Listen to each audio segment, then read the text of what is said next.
sales tax. There's a calculator online to figure out how it would affect your property taxes. Senator Chuck Grassley says he's seen political bias in the U.S. justice system over the past 8 years, but Grassley is rejecting proposals from fellow Republicans who've called for shutting down the FBI. He calls the idea, quote, stupid. Find the details of these stories and more 24/7 at KIWAradio.com. Like us on Facebook or follow us on X for all the latest news. USA News Update. The last 3 suspects charged in connection with the attempted kidnapping of Michigan Governor Gretchen Whitmer are being acquitted. Eric Moleiter, William Knoll, and Michael Knoll were each acquitted on one count of providing material support for a terrorist act. They were the last 3 of 14 total suspects arrested in connection. 9 other defendants have already been convicted and issued lengthy prison terms. NASA Director Bill Nelson announcing a new chief of UFO research, or UAP, as they are now known. Did not find any evidence that UAP have an extraterrestrial origin, but we don't know what these UAP are. Nelson explained Thursday the results of an earlier independent study. He says the research will be genuine and that NASA will be transparent about the process and its findings. I'm Ryan Daniels, USA News. Extend your life with Extendovite. Everyone around me seems to get sick but me. My brother got the flu twice, my mother was down with some sort of fever, people at work were taking sick days off, and others were just plain tired and run down. But me? Well, I just keep feeling great all the time with Extendovite.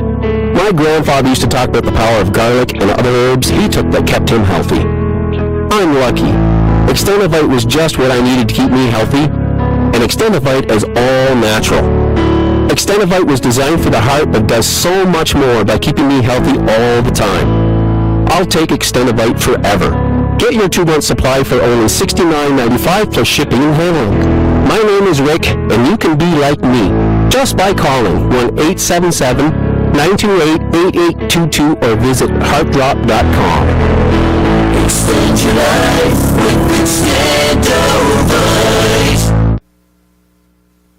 The weather is brought to you by a Bryan County Implement in Sheldon. Conquer anything with a full line of New Holland construction equipment. At the controls of a New Holland skid steer, compact track loader, or compact excavator, power takes on a whole new meaning. Get your New Holland equipment at O'Brien County Implement today. Partly cloudy tonight with lows around 49. Winds out of the west 5 to 10 miles per hour. Lots of sunshine tomorrow, high of 73. Lows around 44. Tomorrow night, clear skies. Low 70s, Sunday, turning much warmer on Monday, with highs in the upper 70s. Another look at the short range, 49 tonight, 73 tomorrow. I'm meteorologist Jennifer Wojcicki on Kiowa AM 1550 and 100.7 FM. Currently, it's 61. Hey, it's Iowa native Jerry Schimmel to tell you about a weekly show here on KIWA AM. It's called Amazing Americans. I interview and feature highly uplifting and inspiring people from the world of sports. I talk with people who have overcome great odds to succeed, who have survived crushing personal tragedies, or who have simply made life better for others. Amazing Americans, Saturday mornings at 6 right here on KIWA AM. We're all talk all the time.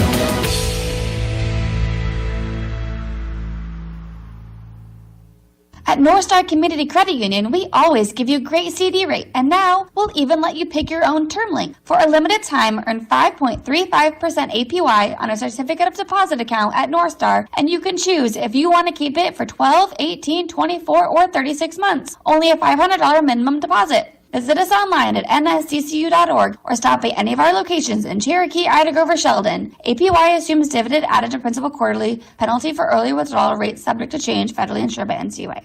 Communities working together for a better tomorrow at TCA. Do you live out of town? Do you want faster internet? Do you want it to be affordable? Then turn to TCA. They truly are your wireless internet provider, serving the communities of Hartley, Paulina, Primgar, and Sanborn. No need to suffer from limited and slow internet speeds with the Community Agency High-Speed Wireless Internet. TCA, communities working together for a better tomorrow.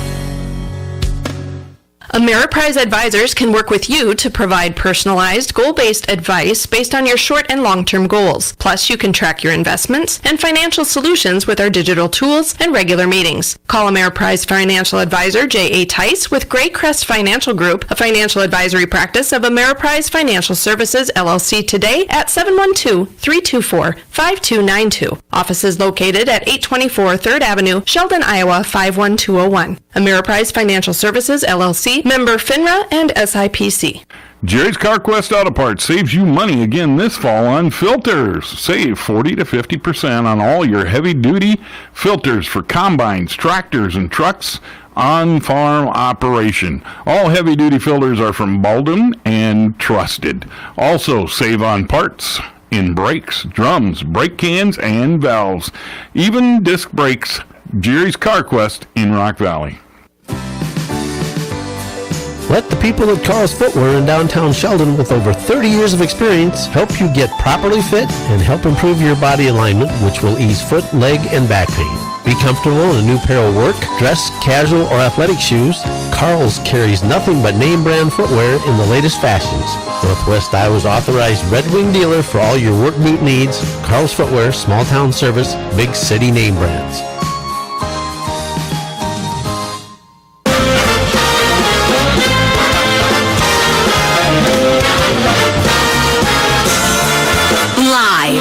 From the city that never sleeps. 17 miles from Madison Square Garden, New York City. It's America at Night with Rich Valdez. America's favorite late-night talk program featuring interesting guests from around the world and calls from across America. And now, here is your host, Rich Valdez. Hi there, good evening, and what's up, America? I am Rich Valdez, Valdez with an S, at Rich Valdez on all of the social media. Your liberty-loving Latino amigo. Happy to be with you this Friday night. Es Viernes. I'm really happy about that. I wish you a happy weekend in anticipation of that. And the phone number, if you want to join us live on the program tonight, 833-482-5337, 833 for Valdez. And President Trump is out there on the campaign trail trying to get elected again, and he's making a lot of comments in a lot of places. We're going to get to that in a moment. He's also live right now at the FRC Summit. It's known as not Eat, Pray, Love, but Pray, Vote, Stand. And I think those are all important things, and we're going to talk about that in a moment. I want to jump into a couple of other things because the border continues to be a very important issue that is going unaddressed, but citizens are taking note of it. And our least favorite congresswoman from the Bronx and Queens, Alexandria Ocasio-Cortez, also known as AOC, All Out Crazy, she was not surprised, but she got a not-so-warm welcome, I'd say a rude awakening, and we'll get to that in a moment. But I also want to talk about this case out of Michigan, right? So there were three guys, there was a bunch of guys originally, but there were three of the men that were accused of a plot to kidnap Governor Gretchen Whitmer were acquitted today. Now, if you remember, this was a big thing. This was one of those things that, quite frankly, President Trump mentioned in his interview with Megyn Kelly. He said they make fake crimes, they make a fake crime, and then they call it obstruction when you try to defend yourself. He's 100% right, and that's not my best Trump impression, but that's exactly what they do. And the way they do it in many ways is either they have FBI agents undercover that are literally coaxing you to break the law, or they'll have informants that will try and coax you to break the law. Just the way they've had informants and undercover agents inside of Latin Mass within the Catholic Church. They said that people that go to Latin Mass are considered radical traditional Catholics, and that they have to be watched. You got to keep an eye on them. I think that's crazy, and even Alejandro Mayorkas eventually admitted that he thought that was crazy, and that was the work product of just a single agent, and we've addressed that. So, you know, he's always got an answer for everything, that guy, or no answer really, a non-answer for everything. But what happened in this situation, and I know you guys remember this, but just to refresh your memory, you know, there was a group of people that were upset about COVID mandates in Michigan, and they wanted to protest. And these FBI-linked people went in there and led them astray. Now, listen, if you're an undercover reporting organization or agency, and you want to do that, you want to go into a BLM rally or any kind of rally you want, a Trump rally, whatever you want to do, and you want to go in there and say, hey, look, maybe we should go and storm the Capitol, or maybe we should we should go and we should give the cops a really hard time and protest this and that. You can do that if you want to get that on tape. I mean, that's within your rights, within the First Amendment. I understand how that works. I used to lead teams that did that. But it's a different story when you're federal law enforcement and you're trying to entrap people into breaking the law when that's not even their intention. Right? And that's what happened here. They came up with this crime saying, oh, we've got these people, I think it was a dozen at the time or something like that, where they were plotting to kidnap Governor Gretchen Whitmer. And they made this whole big stink about it. And it ended up being fake, phony, and fraud. The only one that was really plotting this kidnapping was the FBI person and trying to get everybody else to go along with him. This is not how you fight back against extremism or what they like to call the biggest threat facing America, white supremacy, or whatever they want to say. That's not how you do it. That's how you take people that had no intention of committing a crime and try to get them to commit a crime. Unbelievable. But the last three men that were charged in this crime, who were accused of plotting to kidnap Michigan Governor Gretchen Whitmer, were all found not guilty. William Null, his twin brother, Michael Null, and Eric Moilter. They were among the 14 that were charged in the alleged plot, and all three of them have been acquitted.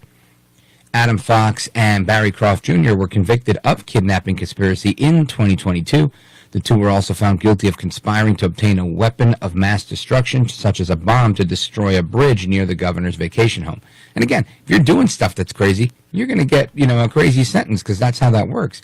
But it's such a shame and a sham when you try to get everybody. And this is kind of what Funny Willis is doing, right? Funny Willis, the DA in Georgia, she's trying to get everybody under the sun to look like they were part of this racketeering operation led by El Capo, Donaldus Magnus El Trompito, the 45th president of these United States, as if he was, the boss of John Gotti.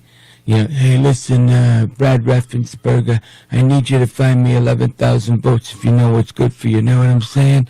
I mean, the way they paint Trump in these things, it's just absolutely crazy. And like he said, they create these fake crimes. Then when you try to fight back, they call it obstruction. Trying to defend yourself against a crime in this country. I mean, absolutely crazy. And the only thing of benefit here is that the American people now see how these people are operating. And that's it. That's the entirety of it. People have to know and be aware. And so much information is debunked on a regular basis. The things that they say, whether it was, remember the Kyle Rittenhouse stuff? I mean, every media outlet was out there telling the wrong story. Poor kid was doing the right thing the whole time. They tried to kill him. He defends himself. Meanwhile, they make him out to be a murderer. Absolutely crazy. And, thank God that justice was done in that case. But we see it time and again. And it's time that we kind of put an end to that, right? Or at least we take a proactive approach to stopping the misinformation that's being spewed and put out there by, I want to say our friends on the left. I'm going to say our fellow Americans on the left. And I know some of you are going to say, they're not our fellow Americans, they're commies. You're probably right about that. But I believe in inclusivity, right? I believe in giving people the benefit of the doubt and trying to meet people where they are so that we can have a discussion about the truth, about the facts, so that, we can get to a place, an area of common ground. Anyway, President Trump is midway through his speech at the Pray, Vote, Stand rally that's put on by the Family Research Council, in Washington, D.C. And I want to play a little clip of audio that we have from that straight ahead, plus get the reaction of CPAC Chairman Matt Schlapp. Don't move a muscle. This is America at Night with Rich Valdez. Cashback is not available on gas in New Jersey and Wisconsin. Susan, I'm sorry I'm late. Traffic is terrible. It sure is. But on top of that, gas prices have been skyrocketing. I can't believe how expensive gas has gotten recently. Prices at the pump are up, but I never pay full price for gas anymore. I just use the free Upside app that pays you cash back for every gallon of gas you buy. Wait a minute. Are you saying you actually get paid cash when you buy gas with the Upside app? Yes, I get real cash back every time I buy gas. Does that actually add up to anything? I've made around $200. Wow, that's serious extra cash. I'm downloading the free Upside app now. Download the free Upside app to earn real cash back every time you buy gas. Use promo code FUEL for an extra 25 cents per gallon cash back on your first fill-up. You can cash out anytime right to your bank account, to PayPal, or any gift card for Amazon and other brands. Just download the free Upside app and use promo code FUEL for a 25 cents per gallon bonus on your first tank. That's code FUEL for 25 cents per gallon cash back on your first fill-up. On the battlefield, there's a saying America's military men and women live by. Never leave a fallen warrior behind, ever. Off the battlefield, Wounded Warrior Project operates with the same goal. Wounded Warrior Project was created to help our men and women returning home with the scars of war, whether those scars are physical or mental. Wounded Warrior Project. We never leave a fallen warrior behind, ever. Learn more about what we do at woundedwarriorproject.org. Get ready to wake up. Let's go! To Sunday morning football, because the NFL is back across the pond with two huge matchups. How do you like that? We're talking Jags-Bills. You gotta love this team! And Ravens-Titans. This place is on fire! Whoa! So set your alarm. Caught for the touchdown!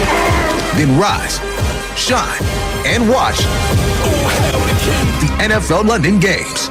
October 8th and 15th, only on NFL Network. A lot of schools talk about training the cybersecurity workforce of the future, but do they really deliver? My Computer Career has been supplying the IT workforce with thousands of skilled, certified pros for 15 years. Train with the experts in support, networking, or cybersecurity and start your career in months, not years. Upskill even faster. On campus or live online. Qualified students may get financial aid, including the GI Bill. My Computer Career. Accredited, acclaimed, effective. Take the free career evaluation at mycomputercareer.edu. I've been taking Nutrafol 4.5 years. My hair was thinning. I was under a lot of stress. I like Nutrafol because it's drug-free and the #1 dermatologist recommended hair growth supplement. My hair feels thicker, stronger. Nutrafol has taken me back to the hair I was meant to have. Join the 1 million people growing at Nutrafol.com. That's Nutrafol.com. These statements and products have not been evaluated by the FDA. These products are not intended to diagnose, treat, cure, or prevent any disease or condition. Paid for by Nutraceutical Wellness Inc. Wellness Inc.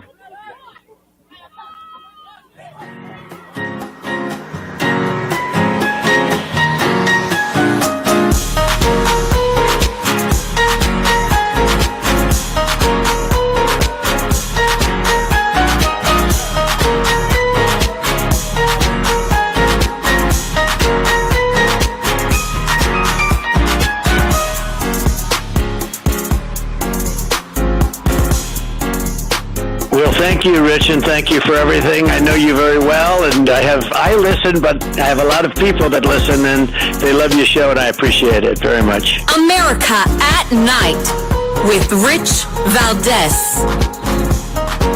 All right, familia, welcome back. We have President Trump speaking this evening at the Vote, Pray, Stand Summit, and he's had a remarkable record when it comes to really standing up for the issues of life and many issues that are related to the faith-based community. Check this out. I'm also very proud to be the most pro-life president in American history. Very proud.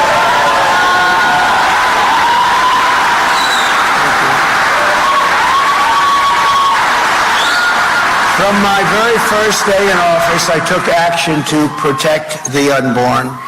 I reinstated the Mexico City policy. You know what that is? Stopped taxpayer funding for the abortion industrial complex, which is what it's called. And I was the first sitting president to ever attend the March for Life rally right here in Washington, D.C. Of course, President Trump has a solid record, a very solid record on so many things, probably the most pro-life president, at least in my lifetime, and I'm 45 years old. But there's a lot of things where he's kind of excelled in his record, and I want to get into this with the chairman of the American Conservative Union that puts on CPAC every year, which, by the way, if you haven't been, you gotta go. It's one of the most amazing conservative conventions of the year. Matt Schlapp is our guest. Matt Schlapp, welcome back, sir. Great to be with you, Rich. You bet, brother. Thanks for joining us and staying up late. So President Trump is out there today talking about things, and he's covering a myriad of issues. And I think that this is important, and this is something, honestly, I don't hear anybody else talking about. And I think, and it's not because, I'm a person of faith. I think that these issues that relate to faith, these issues that relate to morality, are truly the glue that holds the fabric of our society together. And we're literally watching our society kind of being ripped apart at the seams by lawlessness, by rampant atheistic tendencies, by just an anti-God culture. And to me, it's clear that that's happening. Matt Schlapp. Yeah, I agree, Rich. When they said that we need to take God out of our schools and out of our government because, we don't want an established church in America. And I think, when this started like in the 1950s and moving forward, I think people thought, well, we're a pluralistic society. That's not such a bad thing. And I think we naively didn't realize that when they took God out, they replaced it with this anti-religious hatred, which has manifested itself in these outrageous school policies, right, in the curriculum in our public schools and too many private schools, where there's an animosity towards God's truth and towards God, and it's been replaced with this, I keep calling it woke Marxism, because it's hard to even describe what it is. It's a combination of godless communism and this kind of zeitgeist of these crazy fads like, hey, son or daughter, you can become any gender you want. And it started with Facebook saying, hey, you can pick one of 30 genders. I mean, this insanity just gets worse and worse, and we're in a downward spiral, Rich, where you don't know what we'll be talking about tomorrow. I think almost anything that is chaotic and makes people unhappy and destroys civilization will become vogue, and American companies will be saying they're for it. Folks, we're on with Matt Schlapp. He's the author of The Desecrators, Defeating the Cancel Culture Mob and Reclaiming One Nation Under God. Matt Schlapp, I agree with you, and I think that we're in a really tough spot, and we have so many of our bluest cities that have really just gone off the deep end in becoming these godless bastions of lawlessness. And I think it's very problematic because, you have daughters, I have daughters, and the other day my daughter, she's turning 18 in 10 days, and she's like, oh, I want to go to the city to celebrate so-and-so's birthday. And I was like, oh, you're not going to the city. And she was really upset by this. Meanwhile, her sister, who's only 4 years older than her, studied at FIT right near my old studio. And she used to take the bus from Jersey into the city all the time. And she was like, I don't understand why. I was like, you don't understand why. People live on the street now. It was just, implanted, or I should say transplanted homeless people. Now you've got people from all over the world that are being transplanted into New York City. Crime is on the rise, and it's just not safe. And it's lamentable that this is what children have to go through today. You can't enjoy one of the best cities in the world, but people that live in this city are going crazy. And it makes me think this is spreading throughout the country, and Americans are faced with an opportunity to make a change, right? And this isn't even a political thing. This is really a situation where there's one party and set of candidates that support an idea that's kind of godless and reckless, and another party that has ideas that are going to be promoting law and order and maybe a balanced budget and just a freer market so that we can have a balance in our economy. And I feel like American voters, I think, are waking up, and we're seeing it more and more. But, sometimes I think maybe I'm sipping the Kool-Aid. Maybe we're not doing as well as we think we're doing. What say you? Well, I'll just say about the big city thing. We got big, broken, bankrupt blue cities, and we just did CPAC in Sydney, Australia, so CPAC Australia, and it's a great event, by the way, and so many lessons from that. But one of the lessons I learned from Sydney, and then I went to Tokyo and gave a speech to a burgeoning new party, the Sansei Party in Japan, which is a populist conservative party. Both those cities, big, huge cities. Tokyo has something like 15 million people that live in it, just in the city itself, and it's functional, it's clean. You don't see homeless people. You don't see, strung out people walking in the street. They like their cops. They don't try to defund their cops. They have lots of cops. This broken city thing that we've seen starting in L.A. and San Francisco, this is an American problem. This is not a problem in the world. In the last 12 months, I've been to Paris, I've been to Rome, I've been to these cities I just described to you, all over the world doing CPAC events, and we are the only country that's facing this level of apparent destruction of society and civilization. And all of these big cities in America are also all run by very woke Marxists. And you can see what it does to people. And by the way, if you're rich and can have these terrible values, maybe you have the wherewithal to survive a lot of bad choices. But if you're poor or if you're uneducated and you start following the woke values of the people you think are cool in entertainment, it destroys your life very fast. And the biggest example of that is the devastating impact of drugs.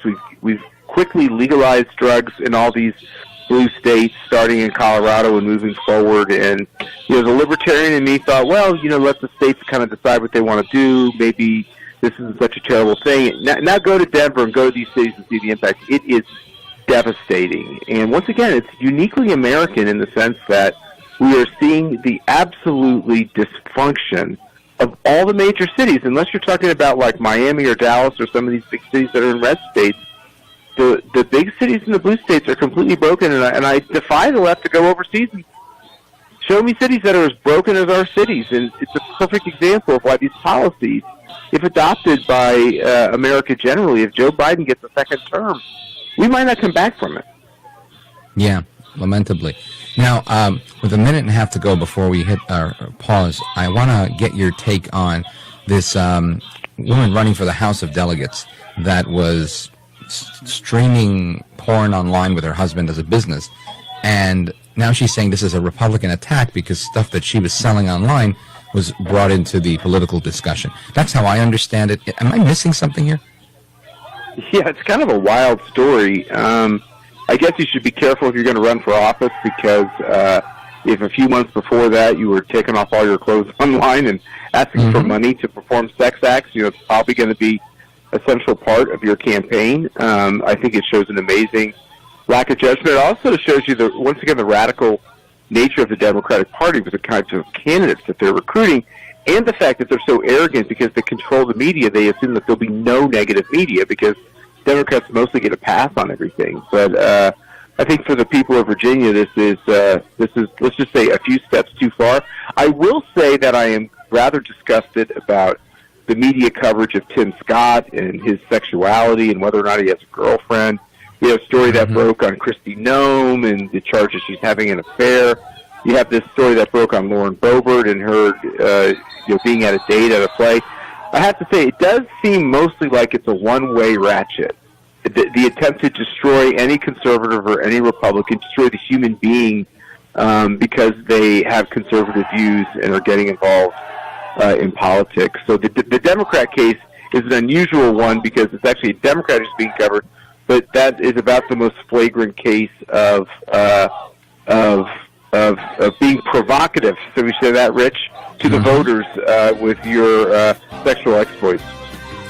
If we dare go against what they believe, they will try to destroy you. Folks, we're on with Matt Schlapp, chairman of the American Conservative Union, the group that puts on CPAC every year. We're coming right back for a couple of more minutes with Matt Schlapp. Don't go anywhere, and give us a call, 833-482-5337, 833-4-VALDEZ. Keep it locked right here. There is more to come straight ahead. I'm Rich Valdez.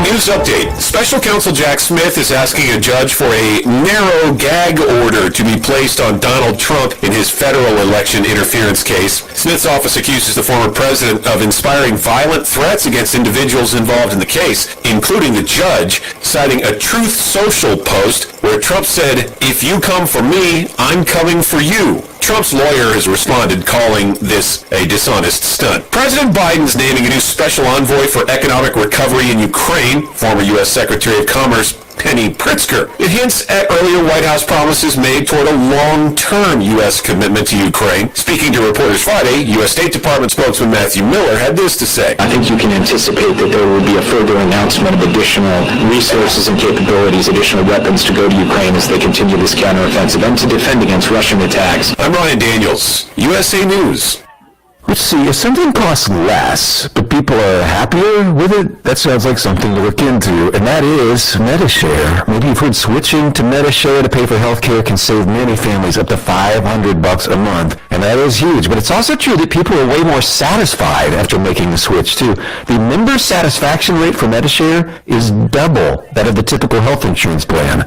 Double. MediShare works, too. It's been around for 30 years. Members have shared more than $5 billion of each other's bills. People love having telehealth and a huge nationwide PPO network. So, yeah, really, you can save a ton and like it better. Imagine being happy with how you're taking care of your health care. So if you're self-employed or part of the gig economy, or you just want a plan you're happy with, you can call right now. You'll get a price within 2 minutes. So see what you can save. This is a very, very smart use of 2 minutes. Here's the number you need. Call 833-34-BIBLE. That's 833-34-BIBLE. 833-34-BIBLE. Osceola Regional Health Center and Direct Labs means you don't need a physician's referral to get lab work done. Get tested for glucose, thyroid conditions, vitamin D levels, anemia, and more. Call for an appointment, 712-754-5304. So right here and close to home in Sibley. Partly cloudy tonight with lows around 49. Winds out of the west 5 to 10 miles per hour. Lots of sunshine tomorrow, high of 73. Lows around 44. Tomorrow night, clear skies. Low 70s Sunday, turning much warmer on Monday with highs in the upper 70s. Another look at the short range, 49 tonight, 73 tomorrow.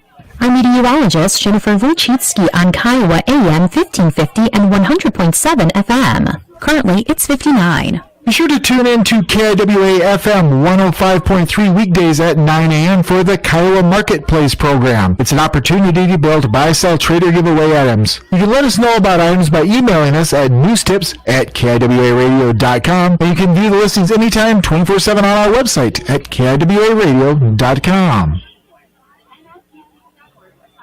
Well, good evening, and welcome back to Orb Field, LA, and the coach, Corey Rose. We anticipated a 7 o'clock kickoff, launched pregame about 6:30, got closer to the 7 o'clock hour, started seeing some lightning, and that began to back things up at the point where we are now about set to hit the opening kickoff. Yeah, we actually probably would be close to winding down the game and getting some numbers put together. But right now, getting ready, 12 minutes and ticking on the clock there for kickoff. But, wow, very pleasantly surprised at actually both crowds, the Orb crowd and the Lyon crowd that stuck around for this big matchup of starting out district play. So, little worried that they would play in front of some bare stands, but they just kind of keep rolling in, so that's a good thing to see. Yes, indeed. We're just about set, trying to get back to the beginning of our layout for our contest here tonight. Didn't quite go the way I had anticipated it would, so backtracking a little bit so we can get things set up and begin our coverage of Orb football here tonight. A big matchup. District play getting underway tonight. A few thoughts about that as we get this process going, Coach. Well, this is, probably something that these teams are not used to doing, either one of them. I'm guessing it was around 6:20 or so when they shoot them off the field, and they sent the central line into the middle school, and the Orbs went all the way back, that long walk across the long parking lot back to the high school. So, both teams were raring to get out of there, and we'll see how much emotion, hopefully at least the Orbs didn't burn up all their emotion from 6:20 to 9 o'clock when they kind of finally let them loose there. So, as I'm watching these two teams, they, the coaching staff probably got together and decided, hey, we're gonna we've got to limit on what we're going to do as far as warm-ups. So this is a warm-up that probably both teams have never done. So this will really be interesting to see, who comes out on fire, maybe who comes out flat. Maybe they're both on fire, maybe they're both flat. I don't know, but that's just not something that you can prepare for as far as having this game delay, and as long as it was. These guys, they try not to burn enough energy, I'm sure, going through the school day and then coming in and they're ready to play football, and it gets delayed. So we'll see.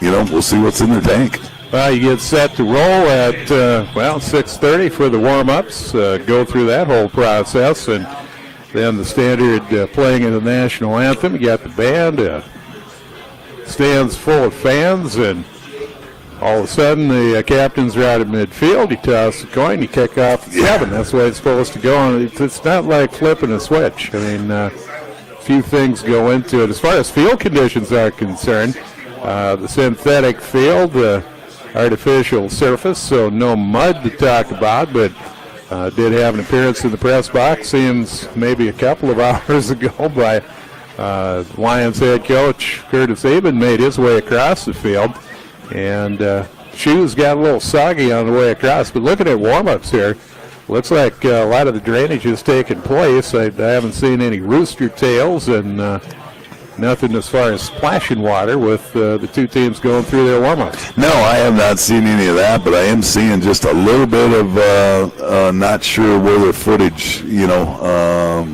is, so that might be a little bit of a factor early on, but definitely it's going to probably affect, or hopefully it doesn't affect, but it's going to be a different feel for, particularly our center with the shotgun snaps, and but I'm sure as the night goes on, it should keep improving. Yeah, the leather footballs used by most teams now had been the rubber footballs years ago. Get them wet, and the rubber actually maybe a little more sticky, but leather ball could get a little more slippery. And you mentioned the Orbs working out of the shotgun or pistol, and Central Lyon George Little Rock looking to do the same. Again, in our conversation, exchanging pleasantries with Coach Eben, said they run maybe 2 plays a game up under center, but they do have that option, so maybe a slight advantage there, but both teams for the most part shotgun or pistol, so it's going to affect equally. As my thought is, resting on the turf, how much water that leather football is going to pick up. Well, it's we'll find out here shortly, but I don't think we had, we definitely had a good shower, but some of those that you watch on TV where they fall down and slide for about 15, 20 yards, I don't think we're going to see that, but it's definitely the boys are probably going to have some wet socks when they get home. It'll be interesting to see how this one unfolds as far as field conditions on this artificial surface here in Sheldon. Orbs they're working on about the 20-yard end, going through some warm-ups yet, headed for the end zone. Central Lyon George Little Rock. Still a full 7 minutes to go in our pregame. They're given the full warm-up period. So we'll be rolling off here about another 6 minutes or so. Kickoff moved back to 9:45 from what had been 7 o'clock opening kickoffs. We'll be here for a while. Depends on the tone of the game, just how close we push to the midnight hour. Yeah, that's for sure. But, I think typically both these teams are going to try to smash it down your throat. And so I don't, I think there's definitely some balls that could get aired out, but I don't think it's going to be, something that's every play type thing. So it should move along, and hopefully, we have a good, clean game and keep the penalties to a minimum and see what comes out. But I know you just kind of feel the atmosphere, feel the vibe up here that they're getting ready to roll. Take a time out. We'll get back to it as we get under legitimate pregame right here at Kiowa AM 1550 FM 100.7. Your insurance is a very personal item, something you only want to discuss with someone you trust, so you certainly don't want to discuss it with someone at an 800 number, someone who doesn't know you and probably will never talk to you again. At Perspective Insurance, it is entirely different. You're talking to someone who cares about you, someone whose highest priority is helping you with the best coverage for your money, someone who has answers to your questions. Talk to Perspective Insurance, proudly representing Grinnell Mutual from Northwest Iowa in your community. Den Hartog Industries in Hospers is a leading manufacturer in plastics. Some of the best team players come from the smallest communities. Much time, hard work, and devotion goes into the molding of a good team. Den Hartog Industries recognizes this and salutes all the area teams. Den Hartog Industries encourages you to take in the area's activities, athletic and otherwise. Good luck to the area teams for Den Hartog Industries in Hospers. Visit them online at www.denhartogindustries.com. Children's World believes that families are the primary educators of their children. The role of Children's World is to partner with families in the care and education of each child. If you need daycare assistance, visit them at East 6th Street adjacent to East Elementary. Supporting Orb Sports through Children's World, where lifetime learning begins.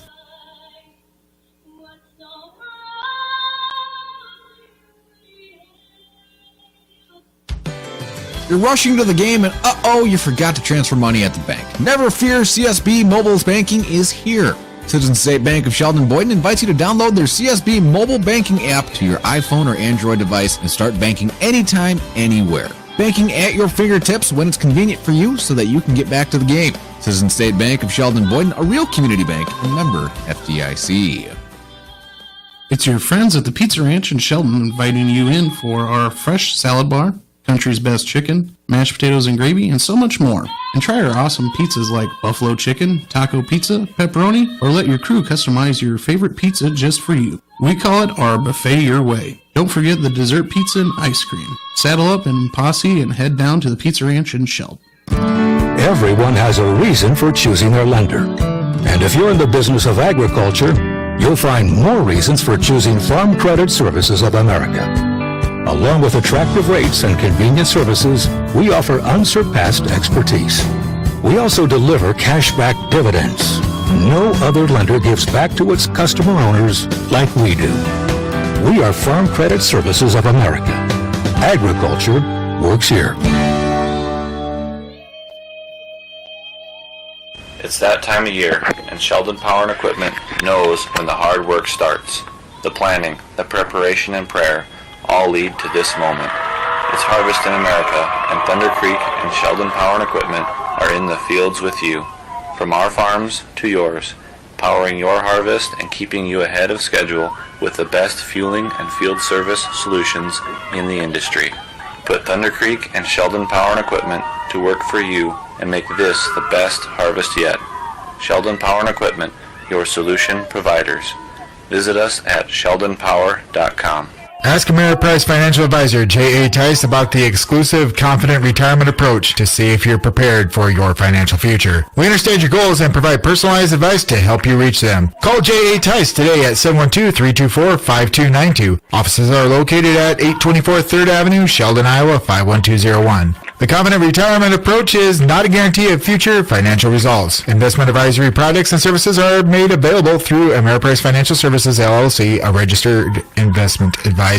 This is Heather, your lead pharmacist at Lewis Family Drug in Sheldon. I'm inviting you to stop in and learn about all the services we have to offer here at Lewis. We can make your life easier by filling all of your medications to be ready on the same day each month. We also have text or email notifications. We offer medication packaging, mail service, free in-town delivery, and all vaccinations. Our Lewis pharmacists are here ready to help. Please stop in and let us make you our priority at Lewis Family Drug Sheldon.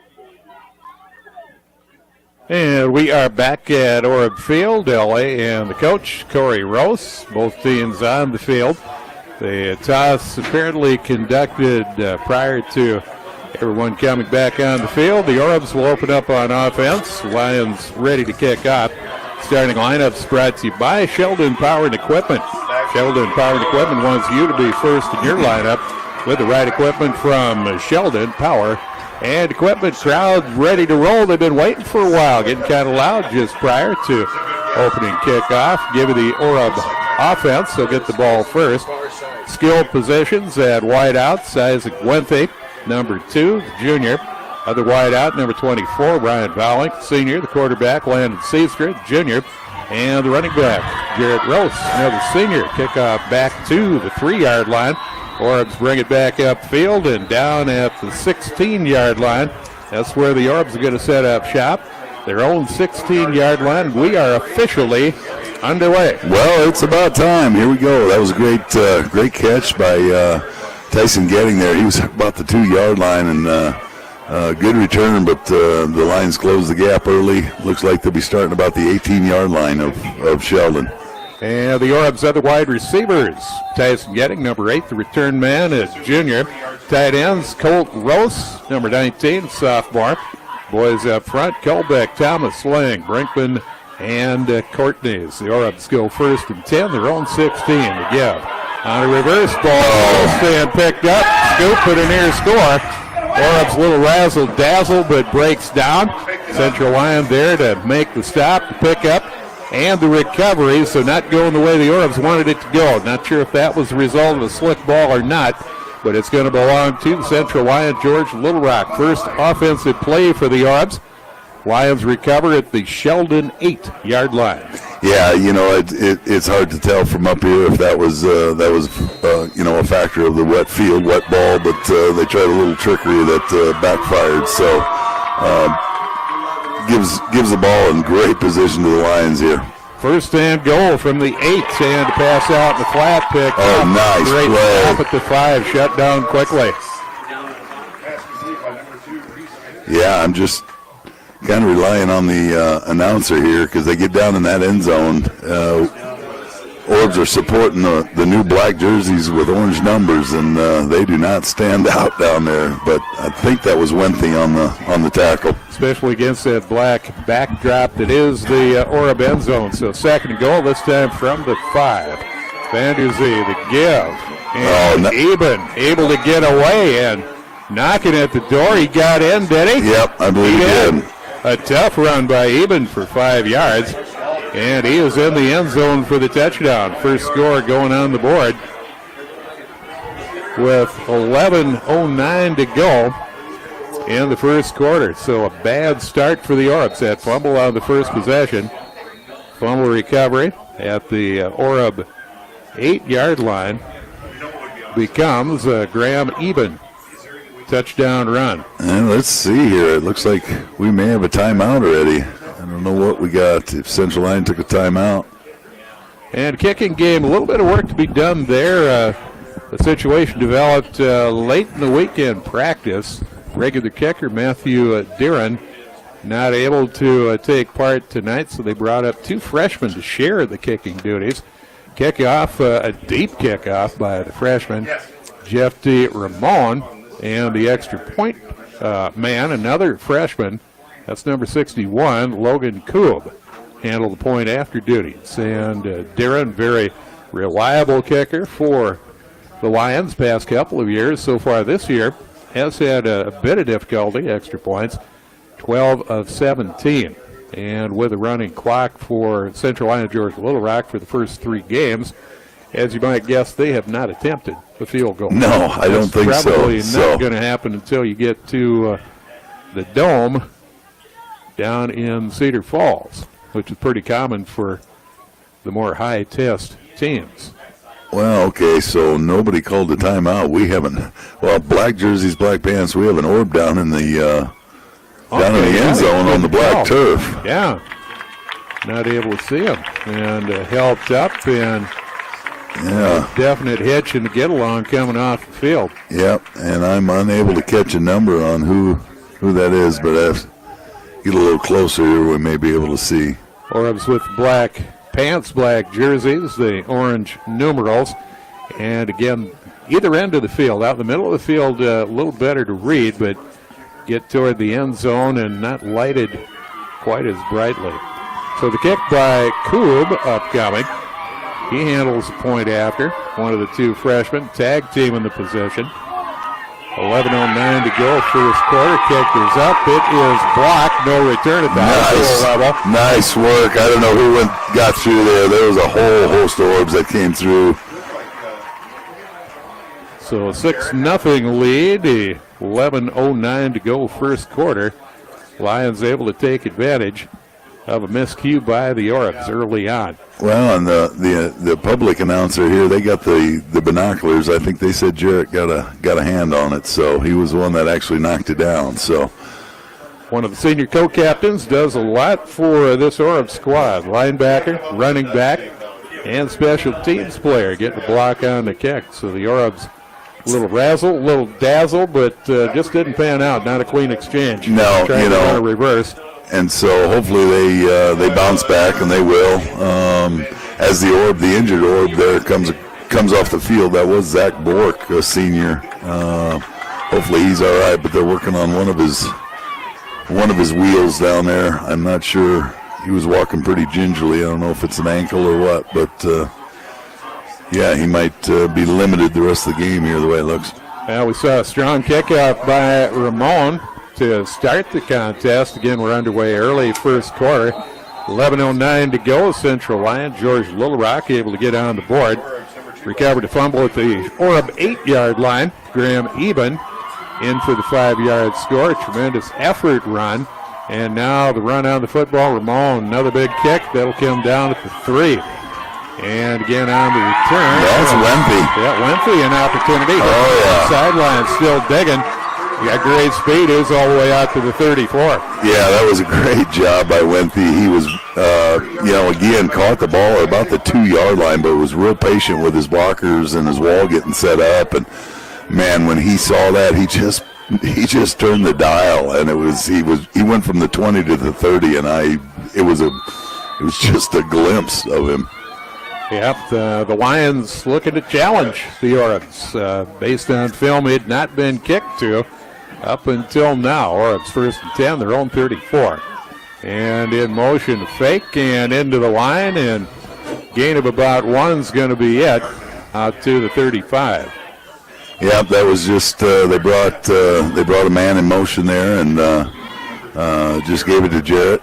Got a short 2, I guess they're saying now, but Orbs on that counter play has kind of become a bread and butter for Sheldon. Scores as we go along tonight. We'll be able to tell you about some finals a little earlier than we normally do. Well, one final we know, West Lyon and Unity 35-0. There was a few seconds left in the second quarter, and they ended up calling the game because all this weather that we had moved down to Orange City. Yep, running clock situation. They just called it off. This time on the jet, nothing doing there. Great play defensively by the Lions. Yeah, they were ready for that. I think that was Wenthy. Down at the 30-yard line. So a loss of 5 in the Orbs. Looking at a 3rd and about 15 at their own 31-yard line. Yeah, so big 3rd down here. We'll see what the Orbs come up with to keep that Central Lyon offense off the field. And the Lions on one of their first plays, not afraid to throw. The Orbs on the ground thus far. They're going to throw now. Straight drop. Landon Seedstra, he goes go down 25-yard line. Strong defensive set for Central Lyon. George Little Rock, defending state champions, number 2 in that latest 2A poll. As you might expect, they came to play. Yeah, they're ready, and like we kind of talked in the pregame, these guys that maybe weren't starters last year, if they had running clocks the first 3 games, a lot of guys are getting some playing time in, so. Orbs forced to punt here. Gettig at his 15. Strong kick off. That'll come down at the 40 on the run. That's Vanderzee. Vanderzee with great speed, and he's pulled down inside Orb territory, inside the 45, 42-yard line. Yeah, well, at least, Central Lyon's going to have good starting possession just into, at the 42 of the Orbs, but this will give the Orbs a little breathing room to settle in because they haven't had a chance to really play solid defense, so here it is. Under attack from the get-go. Breaking the huddle. Central Lyon, George Little Rock, 2 in the backfield. The quarterback, Reese Vanderzee, 6'5" senior. His tailback, Graham Eben, scored the touchdown. No, bad snap. Snap deep, with Vanderzee able to recover deep and able to get rid of it. Oh, and it's intercepted. By the Orbs, that's Gettig. Gettig at the 39-yard line. Nice work. Orbs with the pick. Great duress, a bad snap. derailed from there for the Lions. I think great pursuit. I think Volink was on hot pursuit to get Vanderzee after the ball was snapped a little high, and Vanderzee, he just really forced that ball in there, and Tyson Getting stepped right in front of the receiver, and so great play by the Orb defense there to keep him in the ball game. Orb's making a big play, 1st and 10 off the interception by Getting, their own 40-yard line. Getting in motion. They fake the give. The give to Rose, and he's still digging. Out in the open. Yes. Great run. Great hustle, great effort by Rose across midfield. He's to the 45 of Central Lyon George Little Rock. Yeah, that was about a 16-yard run there. It was he found a slight hole, made a move to the right, and just got upfield. So big time run by one of the Orb's big time players. That should give a jolt to the offensive line, rest of the offense as well. Into Lions territory, 1st and 10, 45-yard line of Central Lyon. Lions up 6-0 early in the first quarter after the delay due to lightning. Garrett to the outside, still digging, breaks loose. Driven out of bounds about the 33. We'll see where the final spot is there, but another tough run. That's close to a first down. Awful close to a first down there, so back-to-back good runs by Jarrett there, but the boys up front are getting after it so far. And we'll see if that's measured or not. I just gave him 9 there, the way the far judges, far linesman. Yeah. Okay, the down marker just behind the stick, but as far side, they look identical. Big down for the Orbs here, 3rd and extremely short. Jarrett the opportunity to cash in. They go straight ahead. He's inside the 30 to the 29. Yeah, that was about another 7-yard gain for Jarrett. So looking to make a statement. The boys up front. Drew Colbeck, 6'5", 295 senior. Parker Thomas, 74, 6'4", 285 senior. At center, Jack Lang, 6'2", 275 sophomore. Right guard, Zach Brinkman, 6'2", 220 senior. And right tackle, 55, Anthony Courtney, 6'3", 295 senior. Here we go, 1st and 10. Orbs at the Central Lyon George Little Rock 30. Getting in motion. They fake the give. Once again, it's Rose. This time a couple to the 28-yard line. Yeah, they really, a couple of those defenders went for that sweep. They had Getting in motion and faked it to him. And I thought that hole was going to be just a little bit bigger for Jarrett, but defensive lineman Schulte did a nice job of closing in. 2nd and 9 for the Orbs as they break the huddle. At the 28-yard line of Central Lyon George Little Rock. Out of the pistol this time. Orb crowd getting loud. The give to Wenthy. Coming on the sweep, and the fake goes inside to the 25-yard line of the Lions. Yep, just another couple of yards there, so a big 3rd down for the Orbs here. And pounding the offensive line, and that's Rose once again. On the carry, picks up about 3. Now looking at a 3rd and 7, the Orbs. I would have to say, LA, this is going to be 4-down territory when you're sitting at about the 26-yard line of the Lions. You got to believe so. Orbs out of the huddle. And 2 in the backfield this time with Landon. And the fake, they pitch, go wide, not able to get away, and that's going to be a loss of about 4.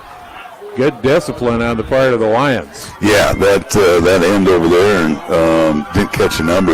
He really stayed home, did his job. It was they faked it to Jarrett going up the middle, and had a 2-backfield and gave it to Volink. He was heading towards the left side, but loss of about 5. Yeah, looks to be 5. Look at the sticks across the way, far side, visitor side, as we look at the proceedings from the press box. So the Orbs, a 4th and 14, back to the 33 of Central Lyon George Little Rock.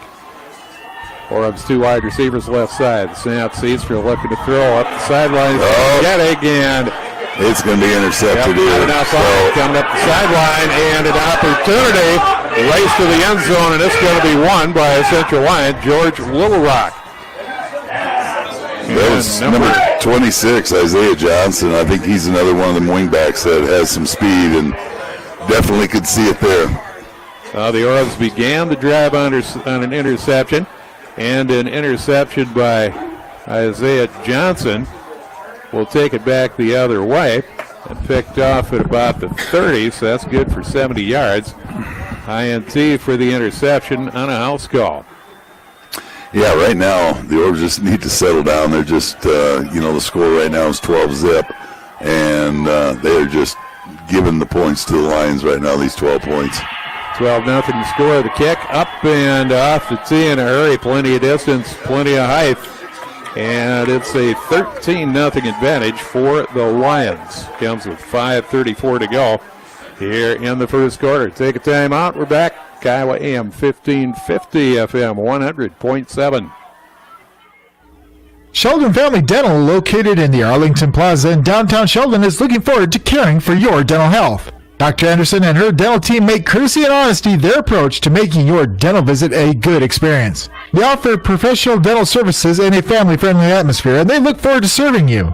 New patients are always welcome. Call 324-3646 for your family's next dental appointment. Sheldon Family Dental Clinic, quality dental care for the whole family. Proud to support the Sheldon Orbs. Langer's in the Lounge in downtown Sheldon is proud to support the Sheldon Orbs. Stop in at the lounge before or after the game for 5 different kinds of pizzas serving till close, floor peanuts, or a cold beverage. Relax and talk about the game, play many of the exciting arcade games, or a complete sit-down meal. See what's new at the lounge, and good luck to Orb Nations from Langer's and the Lounge in downtown Sheldon, the place to go before and after the game. Sudbet Trucking takes milk serious. Dairy hauling done utterly perfect.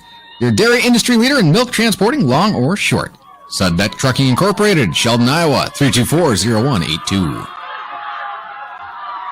And we're back at Orb Field. Interception return, 70 yards by Isaiah Johnson. In the end zone, Central Lyon George Lowrock, ball off the tee, coming down at the 5-yard line. Orb's on the return, coming up the left sideline, an opportunity. And breakaway speed down at the 50. There is a flag, though, near side. We have a flag near side about the 34-yard line. So if you get another opportunity and blazing out to midfield, but you got to think that's coming back. Yeah, that is, unfortunately, probably going to come back. He was within a half an arm's length of breaking that for a score. So what an explosive kid. Absolutely amazing. I like the white half T-shirt. Makes him very easy to identify. It's the Orb number is not always easy to make out. Went the half white T-shirt. That's getting, and then towel for Wenthy makes the two easier to distinguish. They're the two deep men. Getting with pretty good speed as well. So instead of the 50, it's back to the 22-yard line for the Orbs, their own 22. Been a difficult start for the Orbs. First possession, fumble at their own 16. That was recovered by the Lions, cashed in. Then a punt, interception by the Orbs, started to drive. Interception went back the other way. And now coming up the middle on that tray, or that counter play out to the 25-yard line. Yeah, good for about 3 there. Just kind of getting in behind his big boys there, and they are really blowing them off the line, at least for 2-3 yards. But the linebacking crew for Central Lyon is doing a great job of filling in. Yeah, Orbs in that second possession, or the third possession, able to get some things done. It was a drive, took him to the Central Lyon 32-yard line. And up the middle again on that counter, 26-yard line, maybe a gain of a yard. That'll set up third and long. Looking at a third about 7 as they move the stick far side a little more than I thought. Yeah, they did. So the 26-yard line, the line of scrimmage, that'll be 3rd and 7 for the Orbs. And the Orbs line up 2 wide receivers to the left side. 1 to the right side, that's Getting. He goes in motion. And a fake, pass out in the flat.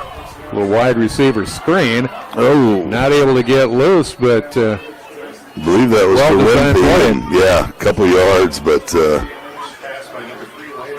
27-yard line. Landon Seedstrip putting the ball in the air. Saw a little bit of a coming out party for him last week. Get a little more comfortable with the offense. First-year starter. Missed all of last year with a knee injury. Yeah, and actually in between on that kickoff, I saw a couple of seniors over there talking to him to get him to. Oh, tough break for the Orbs. Yep. And it doesn't just go out of bounds short, it takes a hop backward. And that's going to end up going out of play in the orange zone, as we refer to it. Yeah, it was that's actually 25 yards and in, so that'll go out of bounds at the 23 of Sheldon. Yeah, actually about a loss of 4 or so from the original line of scrimmage. So just the stars are not aligning for the Orbs here. They just keep putting themselves in a bigger hole. So a lot of things working against the Orbs, working in favor of Central Lyon George Little Rock, and they've been able to cash in thus far. Back on offense, deep in Sheldon territory. Give on counter player a fake, and that's going to be kept by Vanderzee. Vanderzee, yep. 20. He kept it. I want to see who got in there first to, I think it was Fisher that was able to stumble him up, get a hold of his feet first, and then a couple of Orbs came and cleaned him up. Orbs up front, that's Parker Thomas, Anthony Courtney, Drew Colbeck, and Zach Brinkman. Linebacking core, Mitchell Fisher, the sophomore, Jarrett Rose in the middle, and Ryan Vowink. And now out of the shotgun, man in motion, that's Johnson. He'll get the jet sweep. Yeah, he is fast. The right side, very good speed. He's knocked out of bounds after the first down, goes out of bounds at about the 10-yard line of Sheldon. Yeah, he is fast. I kind of watched some of his tape, and yeah, it showed right there. He was the one with the 70-yard interception, so. 2:54 to go, first quarter. Orbs looking to keep the Lions off the board. Couple of quick scores. One off a fumble recovery. The other, 70-yard interception return for a score. It's 13-0 Central Lyon George Little Rock. First and goal to give to Eben. Eben through traffic, spun down into the end zone. Eben with a touchdown, his second of the night. Yep. And that is a 10-yard touchdown run for Eben once again. Central Lyon George Little Rock on the scoreboard. Yeah, you look at the score, you know, if they make this, it'll be 20-0, but they offensively don't have very many yards, so it's just been some mistakes by the Orbs here, and yeah, it's cost them 20 points. And the kick block once again. The Orbs get a couple of blocks. Cost them 19 points. The Orbs get another big block on the extra point, so. Orbs have good penetration on the kick block.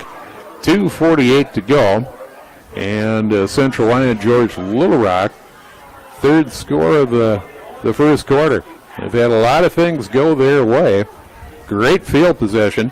But the key there is what you do with it. So far, they've been able to cash in. Yeah, for sure. You know, and like I said, we got some big guys up front, but they're not small either in their skill positions. This Isaiah Johnson, he's 5'11", 160, and you know, and talking to Jarrett and Colton, you know, and we say we have an Isaac Winthy. I think they have 2 or 3 of them, so that's pretty hard to defend.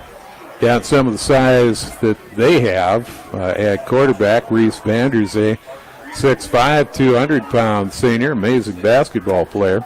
So and I think he throws a mean fastball. Yeah. I think. And then Graham is tailback. He goes 6'3", 198 pounds. So you got power runner there with fairly good speed. And then the breakaway guy, one of the wingbacks listed on the depth chart, that's Isaiah Johnson. He's a 5'11", 160-pound senior, a speedster. And ready for the kickoff as the Lions with the ball on the tee once again. Kickoff man is Jeffy Ramon, a freshman. Place kicker, another freshman. They're combining. And the kick, and again, this one goes deep, and that goes to the 5. And that is getting. And Tyson out to the 23-yard line. Yeah, nice return by Tyson there, and boy, just thinking about it, watching, you know, every kick they've caught it basically at the 2-yard line. If this kid's a freshman, yeah, they got a good kicker for a few years. Yeah, let's see if we can get the numbers on him. I'm not sure we have. Well, I think they just moved him up. Yeah, so they just moved him up. So that jersey, a fresh one, in the same situation for Koob, the place kicker. He's a little bit bigger size player. The Orbs first and 10, their own 21-yard line. They've had some moments offensively. Just ball comes loose. I think that was the Lions will have it. Again, Parma working strongly against the Orbs. Fumble caused and recovery at the Orb 22-yard line. Yeah, they had a 2-set back there, and Jarrett went through the hold, kind of a fullback type situation, and they just got in on Volink, and another turnover for the Orbs. So 23-yard line. That was one of the keys coming in. The Orbs couldn't play tight. Looked like they haven't been at all tight. They've been ready to roll, but the idea of playing clean, and that just hasn't been the case. Flag flies. What do we have, Coach? Well, I think there might have been some comments, unhappy comments made, possibly. So we'll see where this ends up. Last time here at Orb Field, we were plugged into the officials, into the loudspeaker, but not hearing anything here. Now they came over to explain it to Coach Lecce, but we'll never know what's being said down there. So no, looks like the line of scrimmage is going to stay the 23. So no change there. 2:33 to go first quarter. Very opportunistic Lions team, and they've created a lot of their good fortune, that is for sure. So the Lions huddled up. They'll break the huddle. Yep, we got to wait for the white hat to get back in there and get this thing going again. Yeah. Not sure just what happened there. No, we had the flag. We didn't have a mark-off. No, we in haven't. either direction. We haven't. Maybe we're going to have one now. I believe we are. So Orbs are backing up toward the end zone. That'll be the 15er if it was what we thought it was. It is. And now the official announcement by the official is once again mic'd up. So the line of scrimmage becomes the 13 of Sheldon following the penalty. First and 10, half the distance in that situation. And again out of the huddle comes Central Lyon George Little Rock. Tough sledding right now, but it could get much worse. Even going up inside, a good move, and he is into the end zone. His third touchdown. Third touchdown of the night for Eben. And this time a 13-yard run. Graham Eben scoring for a third time, coming off an Orb turnover. So the fumble recovery at the Sheldon 23 turns into a 13-yard touchdown run by Graham Eben. Kick is up. This time it is good. And the lead at 26-0. Lions taking advantage of every opportunity here at Orb Field, the opener of district play. 2:28 to go, first quarter. The lead at 26-0. We'll take a break. We're back. Kiowa AM 1550 FM 100.7. Make more on your hard-earned money by putting it in a certificate of deposit account at North Star Community Credit Union. Short terms, high interest, and you're guaranteed the same great rate until your term ends. 6 months at 1.51% APY and 12-month term at 2.52% APY. Plus, you only need $500 to start saving today. Still have questions? Visit us online at nstcu.org or stop by any of our locations in Cherokee, Ida Grove, or Sheldon. APY assumes dividend added to principal quarterly, penalty for early withdrawal, rate subject to change, federally insured by NCUA. Check out these hot deals going on right now at Hy-Vee in Sheldon, Sioux Center, and Lamar's. Get an 8-ounce Hy-Vee Choice Reserve Beef New York strip steak for just $4.99 each. Bananas are just 39 cents a pound. And Doritos, $3.88 a bag with a limit of 3. Take advantage of those hot deals and many, many more right now at Hy-Vee in Sheldon, Sioux Center, and Lamar's, where you'll find a helpful smile in every aisle. Babcock Meat Company carries a great quality of meat products like cuts of steak, chops, roasts, and bacon, but also has ground flavors like breakfast sausage, cooked and skinless brats, along with a variety of smoked products like snack sticks, jerky, summer sausage, and other specialty items. They also offer Phoenix grills and Big Green Egg smoker grills and grilling accessories. Babcock Meat Company in Sheldon is proud to support the Orbs. And we are back. The kickoff once again back to the 5-yard line. This time Wenthy an opportunity. We saw the great acceleration, saw an extra piece of the puzzle. Dropped pretty good stiff arm and a move to the inside. So he picked up about an extra 5 to 6 at the end of that run. Yeah, they did a good job of kind of closing him in on that sideline there, and he just kind of danced along it and kept his feet in bounds. And yeah, you're right. LA probably got another 4 or 5 yards out of that. Orbs at their own 22 to start the drive. Rose in the backfield with Seatsma. Fumble, ball loose, fought for, and who's got it? At the Orb 19. Looks like the Orb 19. Jarrett was able to fall back on it, but yeah, it was started out with a low snap and just was ugly from the start. Yeah, ball being a little slippery here tonight. Back-to-back possessions. Punt for the Orbs. Goes out of bounds at their own 22. Lions cash in, and then the ensuing possession by the Orbs, a fumble at their own 23. That was cashed in as well, so the Orbs into a hole early. Able to break away. Rose Jarrett out to the 26-yard line. Good 6-yard run off the right side.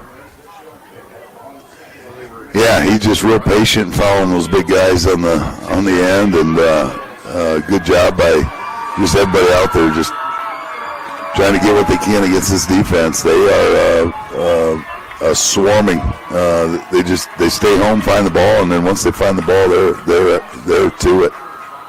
Pretty good discipline, but with that lead, 26-0, you're able to take a few chances too. That doesn't help the Orbs. Pass over the middle, complete, and short for the first down. Yeah, he is going to be just a little short. Out to the 33, but saves for a good completion. I believe that was Savalnik. That finds Ryan out to the sideline. And let's see, they did give him the first down. So yeah, they did. Our view not right on the stripe looking across the field. Looked to be short, but Orbs will certainly take it. 1st and 10, their own 32-yard line. Yeah, we would. It would be nice to complete a few of them and get them linebackers kind of backed up a few steps out of the box. 49 seconds to go. Fake to Getting the give inside, and Orb stopped short there. That'll maybe lost one there for. See where the spot is. You are right. That's going to be spotted at 31. Yep, lost one there. So 24 seconds to go, first quarter.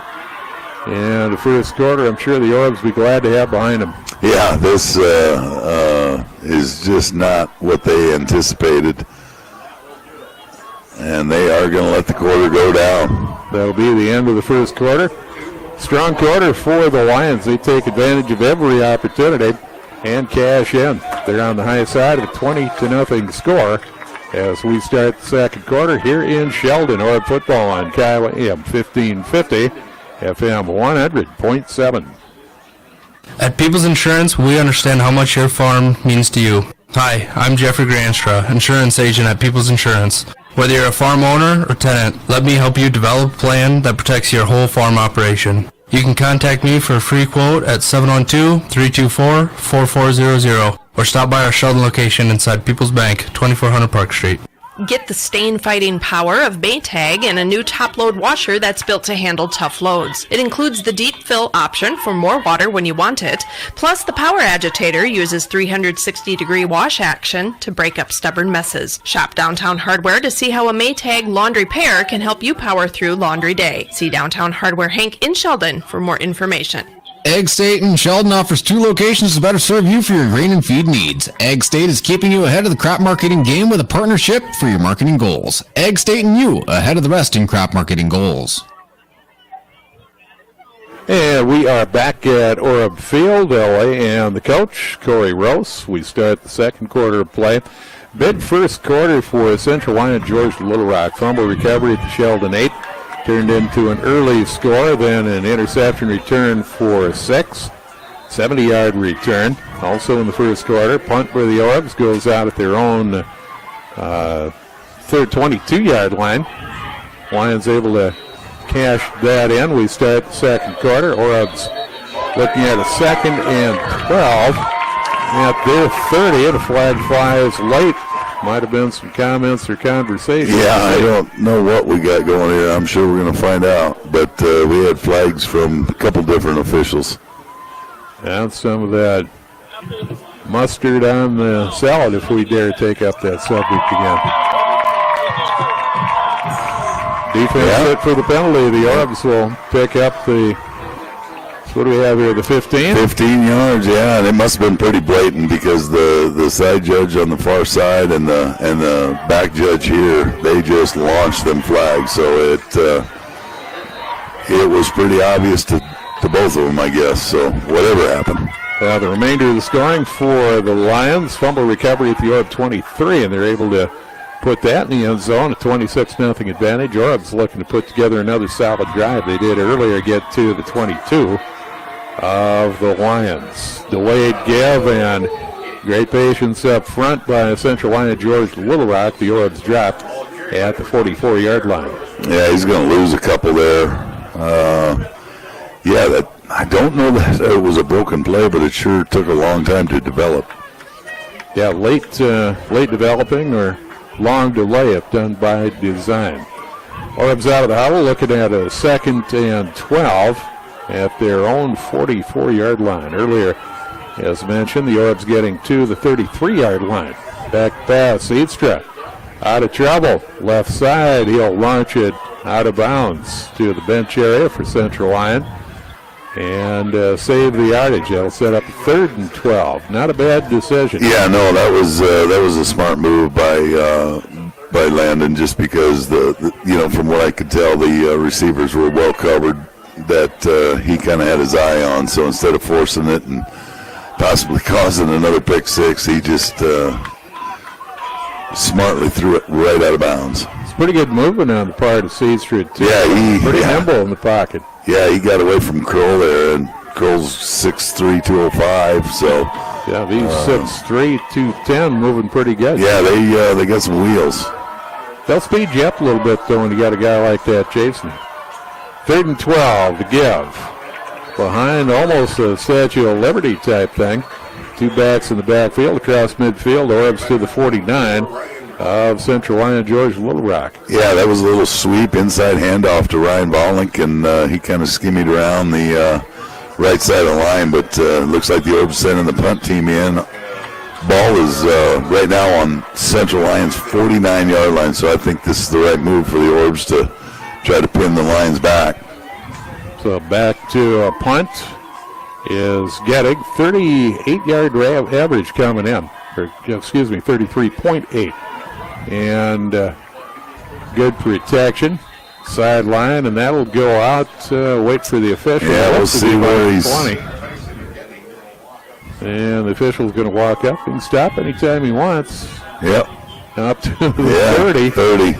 Looked a little better from this side of the field, but it'll be 1st and 10 at their own 30 for Central Lyon George Little Rock. So, yeah, I don't, kind of hard to tell from this angle, but basically a 14-yard punt. Yeah. Yep, that average taking a little bit that's tonight. For sure. But again, not ideal conditions. I think the ball's just a little bit wet. Shoe might be a little moist, too. Here we go, 1st and 10 for the Lions. And able to get out. Scrambling, great speed. Vanderzee cuts it back to the inside. Puts on a move, and he's all the way out to midfield. Yeah, about a 20-yard run by Vanderzee.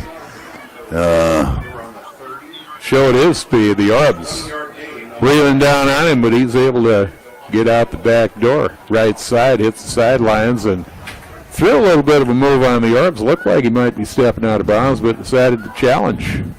That got him out to the 50. Yeah, he has some speed, but I guess at 6'5", he's got some long legs, long stride. Yeah, he covered a lot of yardage, short amount of time. Even in the backfield with Van Der Zee at midfield. Rides, keeps, and taking advantage of that speed, still on his feet inside the 35, down to the 34. Another big run. Yep, about a 16-yard run for Van Der Zee.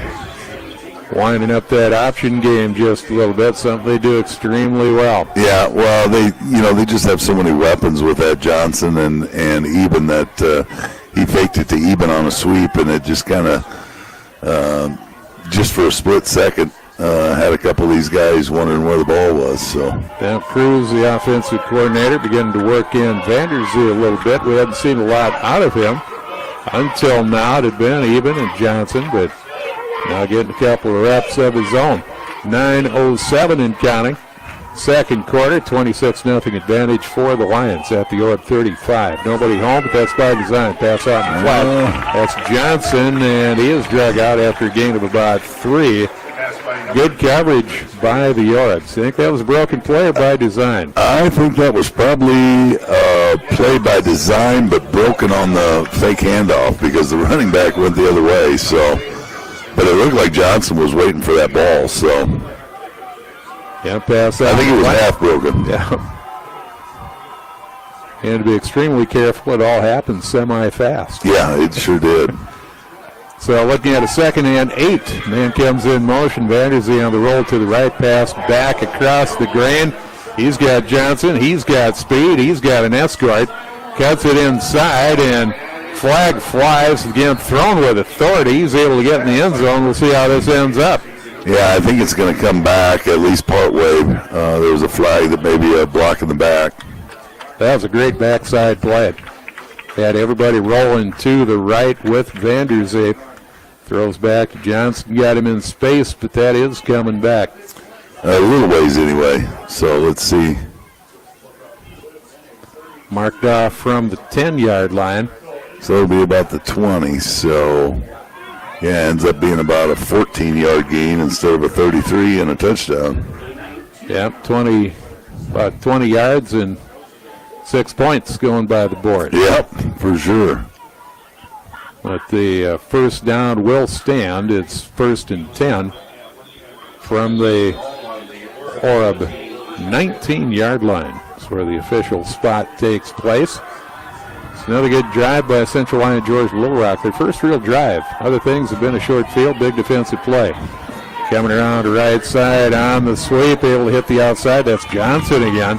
Wrapped up, rolled out of bounds by Volink, but not until the 10-yard line. So that's a solid gain of 9, possibly more. We'll see where the spot is. It's going to be about the 8-yard line. It looks to be enough. About 11-yard gain, I think. And it is. They drop the sticks across the way, so it's 1st and goal at the Orb 8-yard line. 26-0 advantage for Central Lyon George Little Rock, a drive that started at their own 30, their first long drive of the contest. Even in the backfield of Van Der Zee. And to keep Van Der Zee breaking loose, got some movement or a crease right down at the 1, just shy of the goal line. Yep. So about a 6-yard gain, but denied him the end zone. Chance to see his acceleration. Right on the option with Even. Takes it back and digs for the end zone. Nearly got there. Officially on the scoreboard, 2-yard line is the line of scrimmage. So the Lions looking to finish off a 70-yard drive. A 26-0 lead. High-powered team. And the give, that's Eben. Eben is in his third 2-yard touchdown run this time. And Eben able to get into the end zone once again. So the first drive by Central Lyon George Little Rock comes at the 7:50 mark of the second quarter. A 70-yard drive. And it's Eben from 2 yards out. And the kick. Kick is up by Coob, and it is good. And the score 33-0. Central Lyon George Little Rock. We'll take a timeout. We're back for football on Kiowa AM 1550 FM 100.7. Top Notch Stitching in Sheldon is a proud supporter of the Sheldon Orbs. Stop in and check out all our custom school designs. We're your one-stop shop for all your custom merchandise with heat transfer and embroidery designs from many of the local community schools. We have a full line of athletic wear, including Under Armour, and with a quick turnaround time, you'll be showing your support for your school in no time. Stop in at Top Notch Stitching today.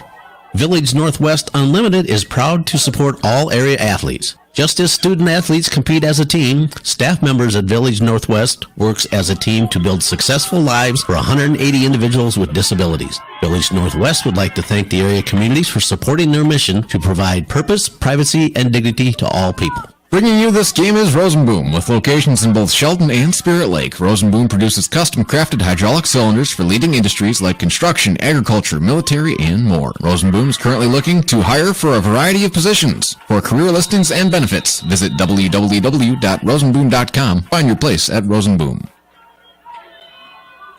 And we're back at Orab Field. The Lions on the board, a 70-yard run, their first sustained drive of the ball game. Other scores coming on turnovers and a big defensive play. The kick all the way down to the 8-yard line, and the Orbs going to have to grab and go. And they're going to be down at about the 3-yard line again. The 1-yard line. So no, they gave him forward progress. So good fortune is not smiling on the Orbs tonight. It's got a big frown. It has just been horrible. Ball not able to be fielded cleanly, and by that time, coverage team down in a hurry did a great job. Nowhere to go, and the Orbs will set up shop at their own. Well, they gave him forward progress, so let's see where it's spotted. About the 4-yard line, I believe now. Own 4-yard line. So, along with many other facets of the game, field position not treating the Orbs especially well either. 7:45 to go, first half. Lions on the board, leading 33-0. That latest drive cashed in by Eben. His third touchdown. Give out of the end zone. They go right side. And a strong push by the right side out across the 5-yard line, about the 7-yard line. Yeah, Jarrett for about 2-3 there, but just they're just right now, I think, just trying to get a little breathing room. Yeah, I'd kind of look for more of the same, just trying to hammer it out, get behind that offensive line. And there was a big pile. There was a big pile, and at the bottom there is a lion laying on the ground, so that's never a good thing. No, never want to see that. Training staff from across the way coming on to check out the injured player. Been quite a start for Central Lyon. George Little Rock. Fumble recovery, Orb's first possession. Looking to run a reverse. Fumble at the Sheldon 8. That's taken advantage of. Even his first touchdown, 5-yard run, then an interception. Isaiah Johnson returns at 88 yards for the score. The kick is good by Logan Koob. It's 13-0. And next possession by the Orbs. Punt goes out of bounds at their own 22. Even for a 10-yard score. And the kick is blocked. And then a fumble recovery at the Sheldon 23. Short field cashed in. 13-yard touchdown run by Eben. And the kick is good. It's 26-0 at that point. And then the 70-yard drive just completed. Eben with the touchdown on a 2-yard run. Coob with the kick, and the Lions sitting on the high side with 33-0 score. And may need a correction there for Eben. That was his fourth touchdown is what I have. Yeah. Shortchanged him a little bit. And a thank you to a listener, too. I shortchanged Johnson. Not upset by it, but appreciative. Okay. Orbs were at the 33 of the Lions. The ball picked off a little bit deeper in Orb territory, or a little deeper in Central Lyon territory. And great speed on the part of Isaiah Johnson. Hit the left sideline. He was gone, and he covered 88 yards for that touchdown. But it's been big plays, big breaks for Central Lyon, George Little Rock, and really the first thing that has gone against us, or against them, the injured player that's being tended to right now. Yeah, it's been a struggle, and I know it's frustrating. Probably as coaches. But these are things that can be fixed, fortunately. See what happens. Yeah, the Orbs have not helped their own cause. Not a case where they've been dominated. Not to say that the Lions haven't taken advantage of short yardage situations. They have, but the Orbs have contributed quite a bit. Yeah, it's this game should probably be about a one-score game if and so again, I think if we talked about it in pregame, but maybe if we end up coming up way short on this, that maybe we see him again down the road in a playoff scenario. So never know. We kind of talked about being prepared mentally after a long break and being in the locker room, and I think we definitely know who it's affected more to this point in the game. Well, your experience as a player and a coach, that snowball starts rolling downhill. It's hard to stop, and and seems like the more snowballs and the bigger the snowball gets, the harder you try, and that thing just keeps getting bigger and bigger. So I did not catch a number of the Central Lyon individual, but they did help him off. He was not putting hardly any weight on that leg. Yeah, the Orbs near the end zone, looking to punch it out on second down. Forward progress close to the 10, push back. We'll see where the spot comes, but Orbs looking at a upcoming fourth down situation. No gain, I don't think, there. So it'll stay at the 9, and it is a third down. I was off there. The stick across the way showing third down. So Orbs looking at a 3rd and 6. It'd be a big first down to pick up. The Orbs look to kind of regroup themselves, regather. With 6:43 and counting here in the first half. Straight drop by Seatstra. Out in the flat and overshoots the intended receiver. I believe it was Fisher, but That'll be a fourth down for the Orbs. Regardless, that'll bring getting on to punt, and with a ball at the 8-yard line, we definitely looking at a good punt here. But our cover team better bring their A game, because the guys they keep back here are the two guys going to Iowa. One's Vander Zee and the other one's Eben. So Hawkeye tag team, line drive kick on the hop, and that'll take a good roll for the Orbs, and that it is not returnable. Goes out of bounds, far side in front of the Lions bench at the 45-yard line of Sheldon.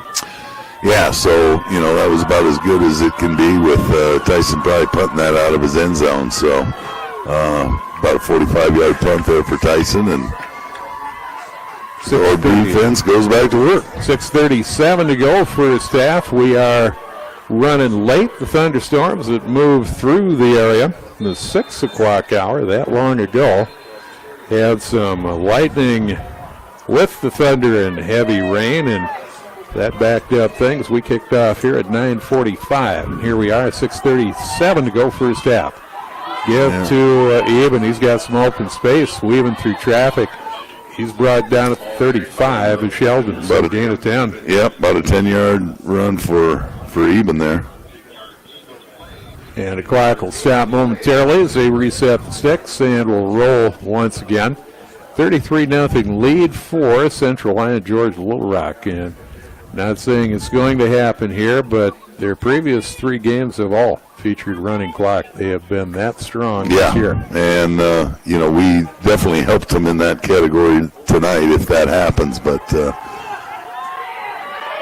and 1st and 10, back to pass. Vander Zee and able to get out of trouble in the flat over the hands of Eben. Might have been looking for his wide receiver, Matthew Deeren, but not able to make contact with either one. Yeah, and again, we see that great speed of Vander Zee. Yeah, he just was able to elude Zach Brinkman, which I think Zach thought he had the angle, and next thing you know, he was outside of him, and actually he had Eben and Deeren back there, so I don't know who he was trying for, but incomplete pass.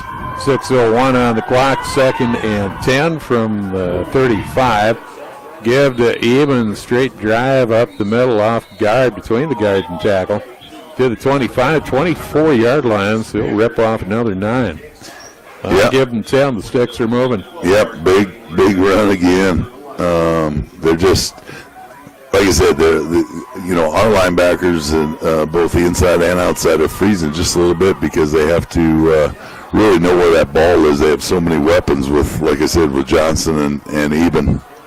1st and 10 from the 23.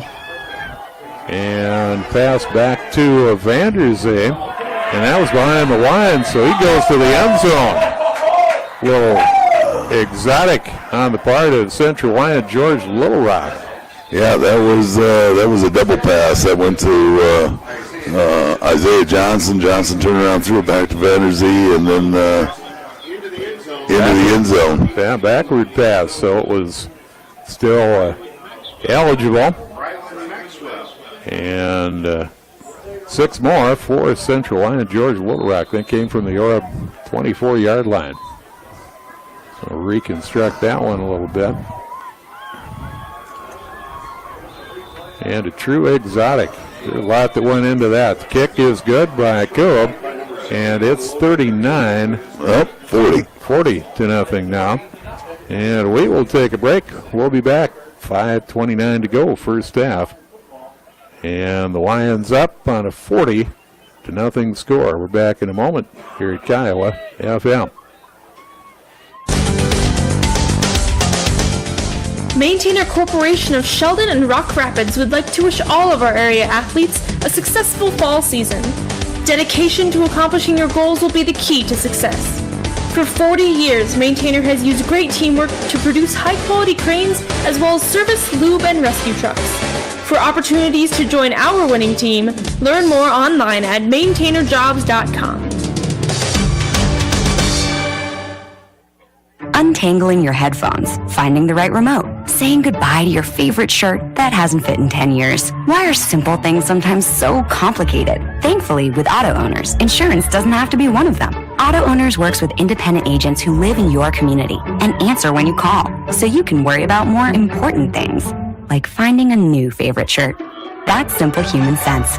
For more information, see Prinz Insurance in Sheldon and Sanborn, or visit them on the web at prinzins.com. Bringing families together through entertainment. At Premier Communications, we think that's important. But the best and most reliable entertainment doesn't come automatically. It requires a great network. Premier's digital cable TV delivers you favorite shows in high definition, and lightning-fast internet gives you the chance to stream and video chat. As your local hometown provider, we think you deserve the best. The best is Premier Communications. Visit us online at mypremieronline.com or call us toll-free, 800-741-8351. Premier Communications, looking ahead. And we are back at Orab Field. The Orabs take possession once again and catching a break. Have not been too many breaks afforded by Central Lyon, but they catch one here. Strong foot on the part of the kicker, freshman Jeff T. Ramon, to the point where you don't see it often in high school football. Orbs have the 2 deep men at the 5. This one goes out of bounds far side, so the Orbs will take over at the 35-yard line, some of their best starting field position of the contest. 5:23 to go. And the give to Rose, right side, still looking for a crease. And Jarrett out to the 36-yard line, 37. Yeah, about 2-yard gain there, so they can keep a little momentum and just get a little confidence back. Right now their tail is definitely between their legs, and hard to find some positives here so far in this game. Yeah, a little bit shell-shocked. A lot of things going exactly right for Central Lyon. George Little Rock catching all the breaks here in the first half to build a 40-0 lead. And the snap, give to Rose, straight up the middle off the right side and out to the 40-yard line. Or it's just looking to establish things up front. And again, Central Lyon, George Little Rock on 3 occasions working a short field.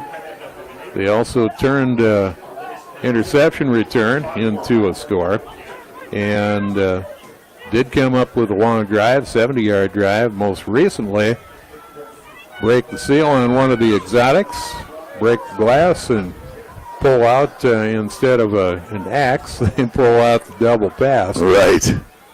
So even the exotics coming into play. So a lot of things going right for Central Lyon George Little Rock.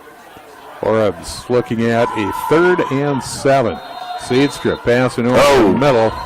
And a little miscommunication there. Yeah. Pass, intended for Volink, but I don't think he was looking for it yet, but he was definitely wide open. I think if he would have adjusted. So that was a deal where wherever Seedstra threw the ball, if that was where it was supposed to be, then Volink ran the wrong route, or vice versa. Volink ran the wrong route, and Seedstra put it where it was because he was kind of wide open there. 4th down for the Orbs, their own 40. The kick by Gettig. Another better kick. It'll roll forward slightly, go out of bounds, and just where the official standing at the 36-yard line. So it went out a little bit quicker than we thought. Yeah, it did again. So, 2:56 and counting here for the Orbs, but blessed with a good field position too. You look at the Lions fumble recovery at the Sheldon 8, interception, and then started out at the York 23 on a fumble recovery, then their own 30, their own 45, now their 36. On the roll to the right side, Vander Zee. Point and throwing. And great opportunity for the Orbs. Getting coming back the other way at midfield before he's sent out of bounds. Yep, another great play by Tyson Getting. So his second pick of the night. And that'll give the Orbs possession. And little past midfield. We have a hit out of bounds on that play. Well, I don't know. He went out clean. Well, yeah, but now we got a flag. Looks like an ineligible receiver downfield is going to go against, but they will probably decline that and keep the interception. And you had about 11 Orbs saying that we'll decline it, or we want the rock. Either that or the runner was safe. Yeah. So at midfield, the Orbs take over on the interception by Gettig, his second of the contest. 1:58 to go first half. Orbs down 40-0. And ready to roll on offense. Seedstra, 2 running backs in the backfield with him. That normally is Rose and Volink when they run the 2-back set. And now the official signals we're ready for play. Here we go, 1st and 10 for the Orbs at midfield. In motion goes Volink. And the give goes straight ahead. Rose met stonewalled. And a late flag. Yep, they're getting a little past the whistle on the tackle. Absolutely. That's going to be a quick, now speculating, but looks to be a quick 15 for the Orbs. The officials talking it over. Let's see what they come up with. Announcement. Yep, personal foul. So that's going to give them another 15 for the Orbs. And not discouraging the style of play by Central Lyon George Littlebrock, but their thing for many years had been played to the end of the whistle. That went just a little there's a limit. Yeah. I know you play hard, but you don't have to do that either when the score is 40-0. That's a little ridiculous. Yep, and that will stand out because Rose was stood up and stopped. The whistle had sounded. Hand out to Volink, a new addition to the Orb playbook. Seedstra hands that off behind his back, and to the 30-yard line is Volink. Good 5-6 yard gain there by Volink. Right side of the line did excellent, and then Jarrett got out and got a kind of a key block on that end on Deeren. So Line of scrimmage, the Central Lyon George Little Rock 29-yard line. Orbs going 2nd and 5. And the toss, and they're ready for it. No, able to get loose, fouling, and not able to clear traffic back to the original line of scrimmage. That'd be the 35. Yeah, that was that kind of that first play that they fumbled on of the game, and Lions read it to a T, and it was about a 5-yard loss for the Orbs. Now a 3rd down. 38 seconds to go to half. Orbs down 40-0. Timeout called. The Orbs with 2 remaining, so check the scoreboard. South end zone. Chance to reset a little bit. This one took a while to unfold, and once it did, everything kind of belonged squarely to Central Lyon George Little Rock. Well, but that will happen when you give it to them on a silver platter. So, if you're like all of us go around and read the scores, there's going to be people in the region going, oh my, oh my, oh my. But, it is what it is, and we're the ones that did it and caused it. So, yeah, a lot of things to work on, and, get ready for Unity next week. But again, this game is not over, and I'm sure the Orbs are going to finish it with pride. Right now, squarely under the control of the Lions. They break the huddle defensively. They're white unis, purple numbers and trim, the gold hats. Orbs all in black, orange trim. And back pass, Seedstra looking to go over the middle, and kind of over the head. They kind of whizzed by maybe the left ear of one of the officials. Well, yeah, if that umpire would have stuck out his arm, he probably could have caught that, but incomplete. Brings a 4th down, and I think how do we have a clock running on an incomplete pass? Well, it's continuous. Anytime now. Well, it's just not. Well, I thought it took second half. Yeah, no, now it's anytime it becomes that. I stand contested. You're good. And corrected. So the snap to Seedstra. Fake the give. He's going right side and over the head of the intended receiver. And that does it for halftime. So the Lions able to establish a running clock, taking a 40-0 first half lead. We've reached halftime, and I got a feeling we'll have a wealth of halftime scores to pass along. I think we'll have plenty of finals. Again, our situation scheduled to kick off at 7. We didn't roll until 9:45. Thunderstorms came through, some lightning strikes, and the situation such that the lightning just kept striking, and we kept getting delayed half hour every time you see one. And a discussion going on at midfield. I'm thinking we'll have a second half. Yeah, I don't know we will, but we point out that there is that meeting. And signal given to wind the clock for halftime. Yeah. 12 minutes there. I think maybe that was the discussion. How long is halftime going to be? But we've reached halftime. It's 40-0 in favor of Central Lyon. George Little Rock. Take a time out. We'll be back. Kiowa AM 1550, FM 100.7. Being on the winning team in Northwest Iowa for over 130 years, Iowa State Bank is a proud supporter of all our area high school sports teams. Iowa State Bank, we're ready for you. Vans Power Center in Hall, Iowa is ready to take care of your power sport wishes. All new inventories, great service, and exciting power sports equipment for you to enjoy. They look forward to helping you enjoy your favorite power in power sports. Just one block south of the J Electric Building and Highway 18 West in Hall. Swartz Sanitary Service will provide you with reliable pickup services for their commercial customers, so don't let your trash pile up. Call Swartz Sanitary at 324-3543. Their business is picking up. Swartz Sanitary in Sheldon, your commercial specialist, salutes the accomplishment of the Orb Sports. And we are back at Orb Field, LA, and the coach, Corey Rose, as we come back. We've hit halftime. The Lions in front on a 40-0 score. and they've taken advantage of just about every opportunity they've had.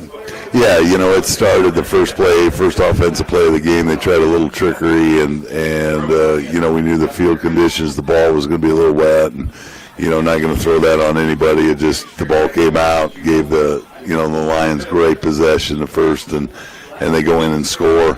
And then it's just been that way all night long for the Orbs. They've just given turnover, and like you said, the one big interception by Seastra.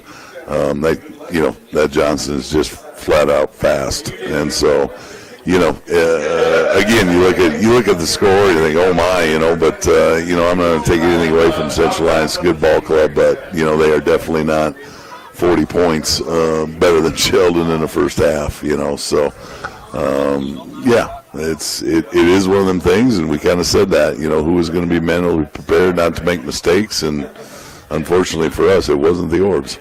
Yep, the Lions, the collective children of destiny here tonight, but they have gotten the hard yards, gotten the ball across the end zone, but to reconstruct a little bit, fumble recovery by the Orbs, first possession, their own 8-yard line. That turns into a Graham Eben touchdown run of 5 yards. Kick is blocked, and it's 6-3 at that point. Then an interception by Isaiah Johnson for the Lions. He returns that 88 yards for the score. Kick by Logan Koob is good. It's 13-0, 5:34 to go in the first quarter. Then a punt by the Orbs goes out at the 22-yard line of Sheldon. Then it's Graham Eben, a 10-yard run. Kick is blocked, and the score at that time goes to 19-0. Later on in the first quarter, next possession, in fact, by the Orbs, a fumble at their own 23. Turns into a 13-yard run by Eben.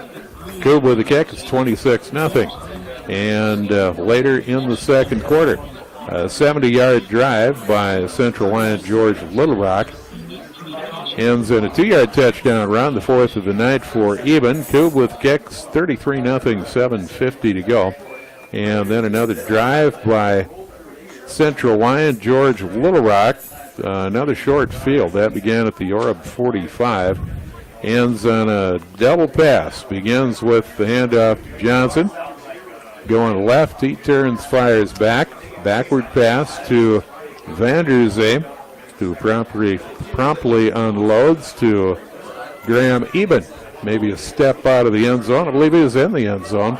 He catches it for a 24-yard touchdown pass. Eben involved in all 5 touchdowns for Central Lyon George Little Rock. He's had himself a good night. Scoring-wise, as you mentioned it, Coach, a lot of short fields, so the yardage isn't going to be especially big. Yeah, I mean, Central Lyon George Little Rock. Just looking at this, they don't even have, Eben's got 4 touchdowns, and he probably don't even have 50 yards of rushing. So, it's just been kind of, again, handed to them on a silver platter. It's totally on the Orbs. They just, boy, when I guess like you said, once the snowball started rolling down the hill, it just kept getting bigger and bigger and bigger. And I sitting here thinking it's almost 11 o'clock. Hopefully a bunch of these listeners are going to bed, because this one's hard to call, man. It's painful, and you feel their pain, and like I said, every time something bad happened, you could just tell they were trying harder, and then more things happen and more, and so that's the way it is. And let's get out of here healthy now is kind of my philosophy, or looking at this thing, and get ready for next week. See if some good things will happen to us in the second half. That yet to be determined, but the intermission score, 48-0 in favor of Central Lyon George Little Rock. Again, a late start due to lightning in the area. That caused an extreme delay. We were supposed to kick off at 7, the standard fare for Friday nights. Did not get underway until 9:45. So with the running clock in the second half, if it stays that way, we're still going to be pushing the midnight hour. Yeah, it is. So I was just kind of thinking about that too. How many of these kids are going to miss their curfew? Yeah. That's going to be bad. Something to keep in mind. Take a look at some of the scores around the area. When we return, we'll Tell you you're listening to Orb Football in Kiowa, KIWA, Sheldon, Iowa. 11 o'clock time.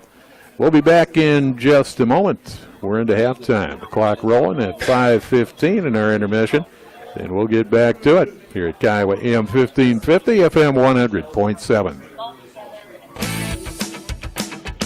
Hi, this is Corey from Bill's Electric, longtime electrical contractor in Sheldon. Contact us for your residential, commercial, or ag projects. Good luck to all the local schools during this sports season.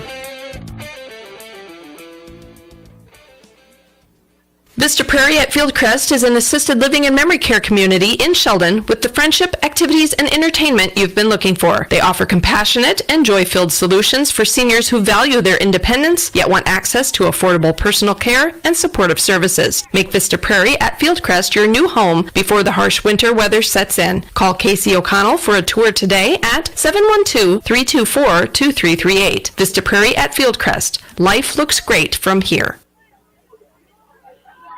AM 1550, FM 100.7, LA and the coach back. We're at halftime.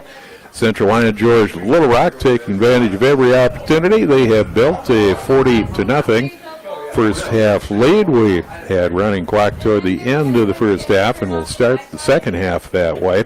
Want to let you know that at the conclusion of tonight's game, we'll give you our choice for the power player of the game, brought to you by Sheldon Power and Equipment, the player powering the Orbs tonight.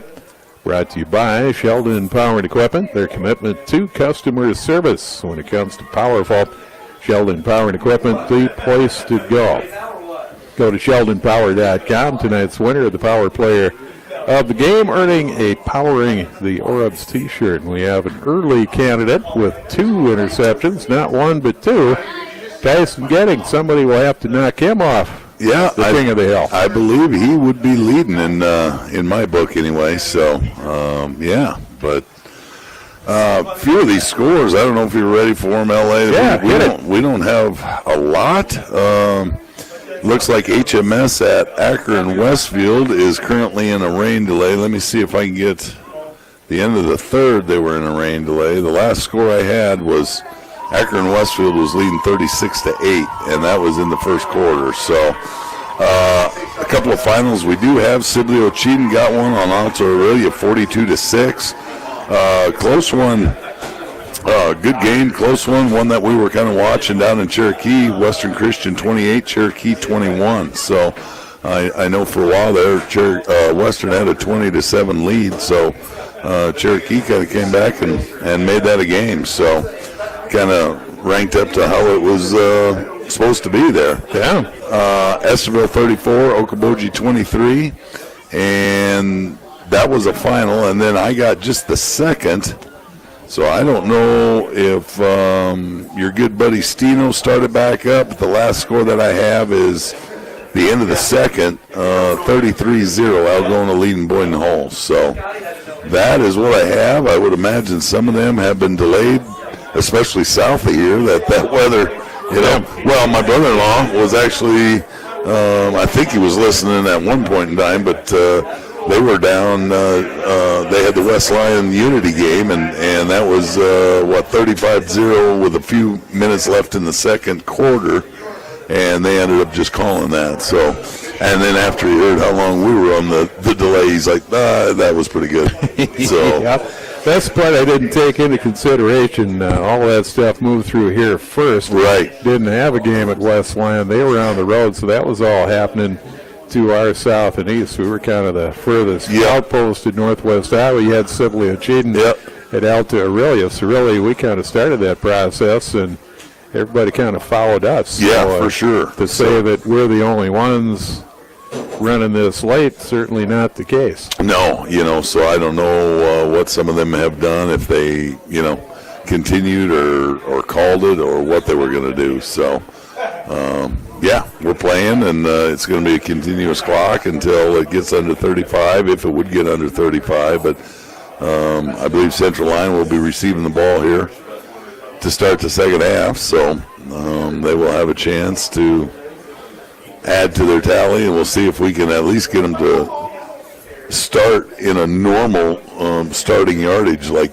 in their territory once, huh? Doesn't happen very often, but it hasn't happened when it does. It hasn't happened all night. So been a few years since we've had these lightning delays and an extreme late start. Remember, in past years we did have a severe thunderstorm warning that backed things up, and I think even a tornado warning at one point. Yeah, it's been a few years ago now.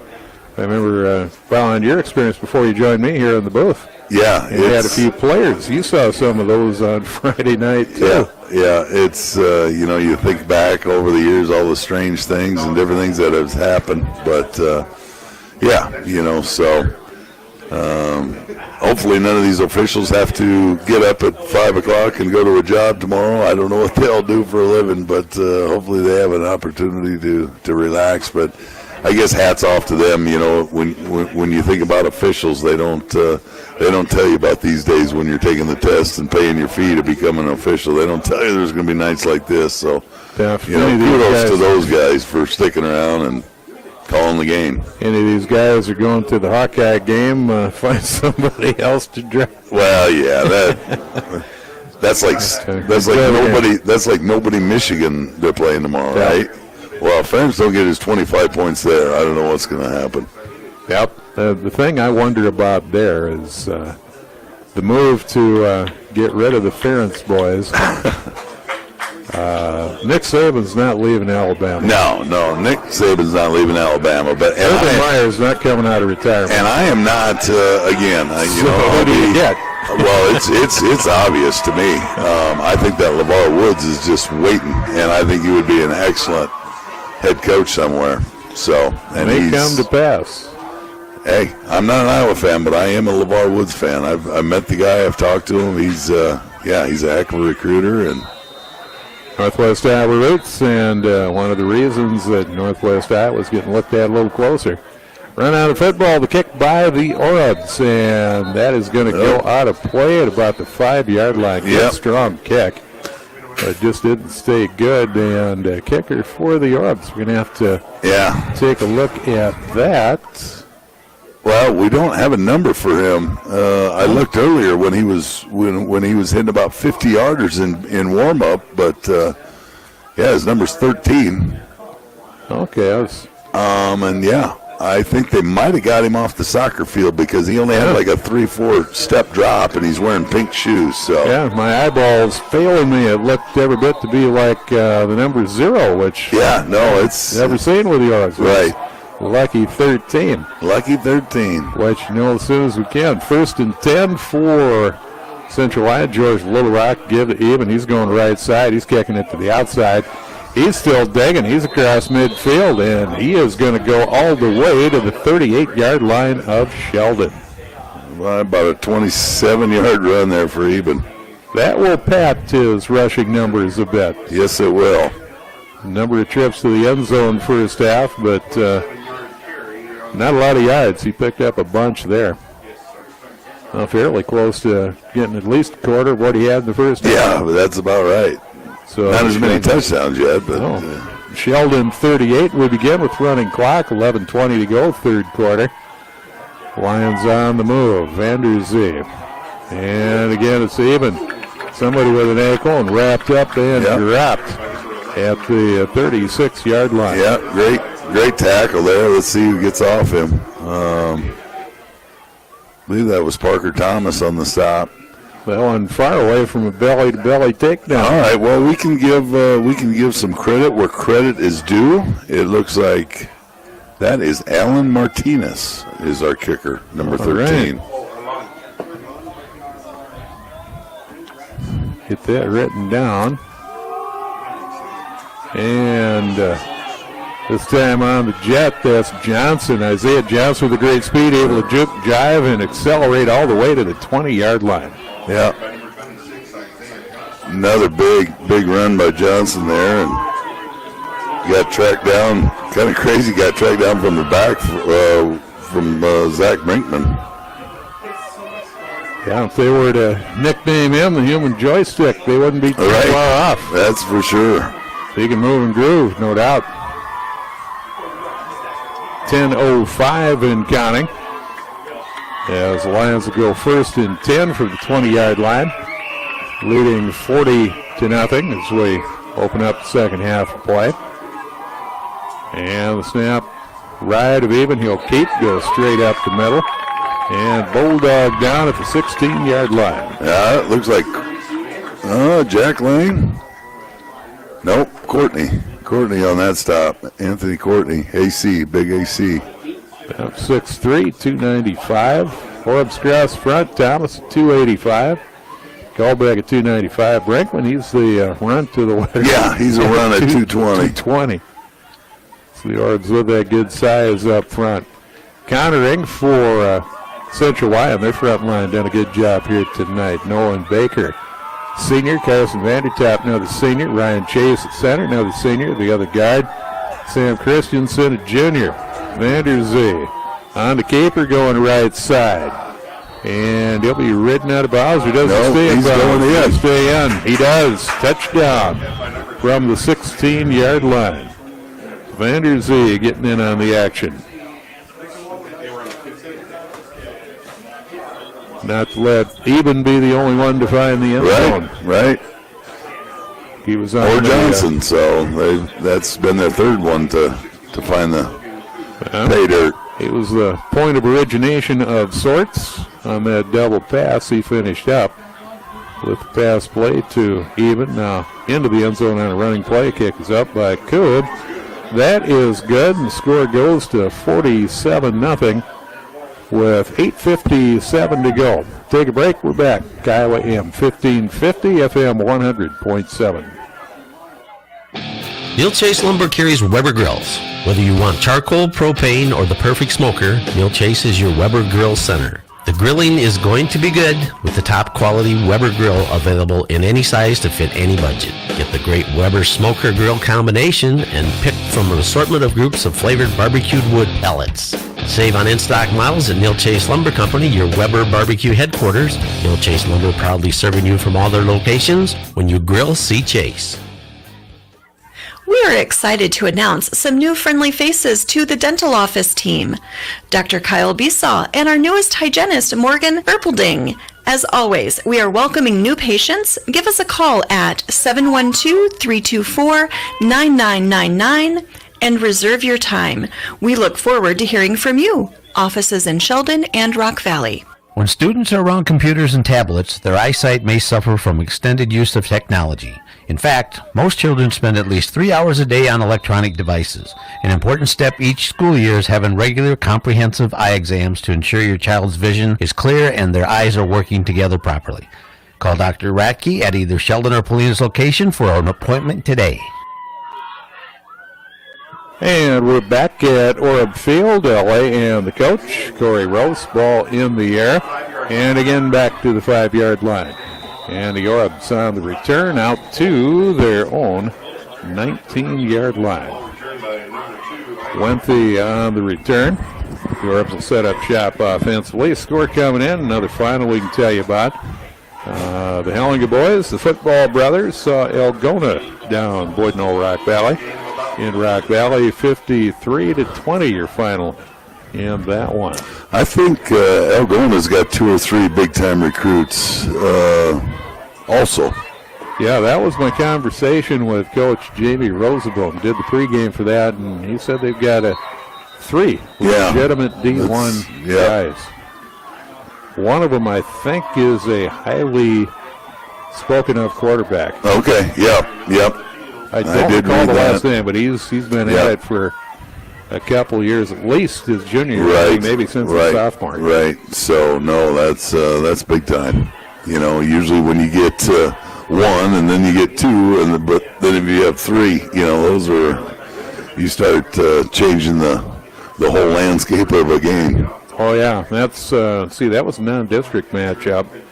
Yeah, where Algona would fit in. I believe they're 2A. I think so. So I can't imagine them being a 4A. No, I think they are 2A. Would be, you know, of course, in a different district, but yeah, a little bit isolated too. You get over to Algona and a long bus trip for them. That was a for sure. get a good ride home. Orbs with the 1st and 10, their own 20-yard line. And to give, Rose knife down, nothing doing there. He's down at the 20-yard line. So 2nd and 10 for the Orbs. Clock rolling at 8:01. District play underway as of tonight for 2A on down to 8-player football for 3A. Still at the non-district stage, kind of in and out of that stage, scattered through the year, and same story 4A and 5A. In motion goes Wenthy, and to give. Cuts it upfield, and not able to keep his feet, but explodes. About a 12-yard. Yeah. To the 32. Yeah, about a 12-yard gain, but he's nice not tripped sweep. up, he's gone. Yeah, he's looks like Central Lyon's getting some of their reserves in, so but they are up by more than one score, so that won't affect the clock. But that's been a big benefit for the Lions the last couple of years. Absolutely. Championship team last year to be able to get players that kind of time in a game situation on Friday night. Oh, for sure. This year, too. And Rose coming around the right side, outside the 35, out to the 37. And that will set up. Oh, that was Volink there. So 2nd and nice pickup for the Orbs. Kind of cuts it in half. That'll leave 2nd and 5. Yeah, good 5-yard run there. So Orbs out of the huddle. 2 wide receivers up top, one near side, one back in the backfield. Seastra to give to Rose. Jarrett, opportunity. He's got 1st down and more. He drops the shoulder, and he's digging for much more. He's across the 50 to the 45 of Central Lyon. A big-time run for one of the Orb captains. yeah, they just keep pounding away at them, and like I said, they do have some reserves in, so that's going to give these guys defensively wise a little taste of what they got to do to get that starting spot. Clock under 6 minutes. 1st and 10 for the Orbs. Central Lyon 45. The ride and the give to Rose. Left side, very close to another 1st down. Inside the 40 to the 36-yard line. Clock at 5:39 and counting here in the 3rd quarter. The lead at 47-0 for Central Lyon, George Little Rock.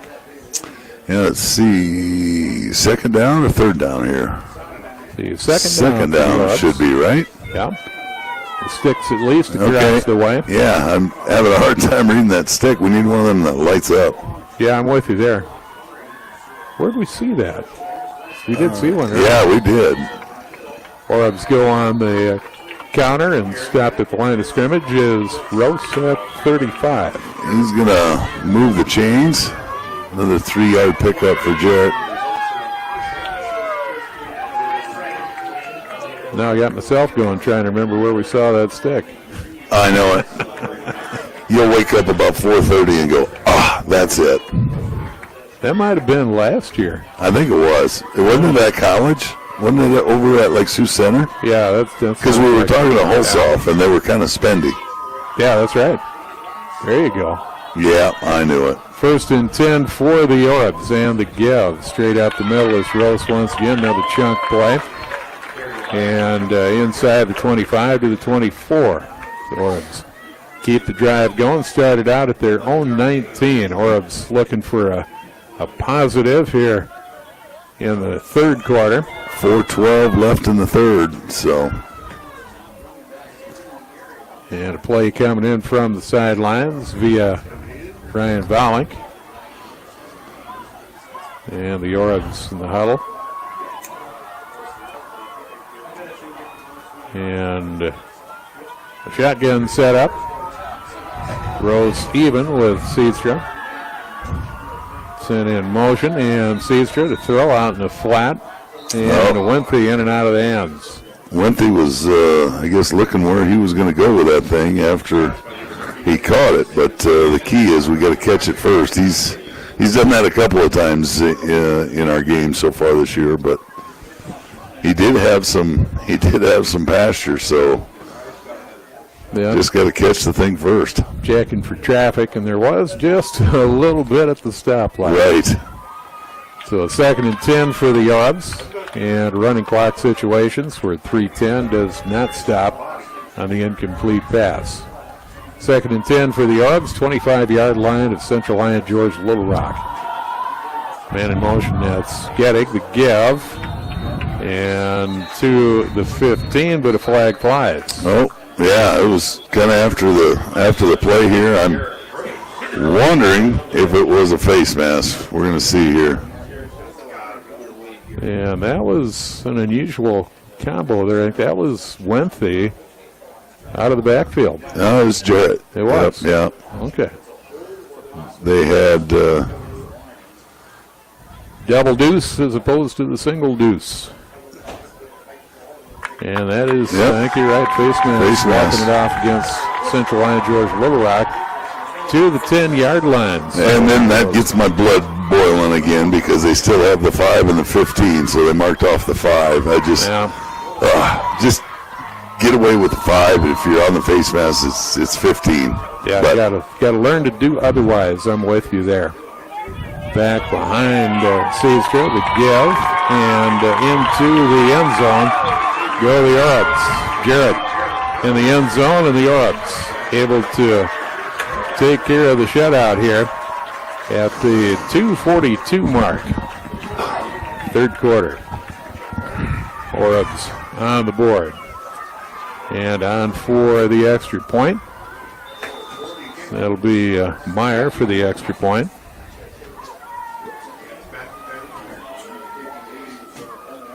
Matthew with the ball on the tee, Bollock to hold, and the kick is up, and it is good.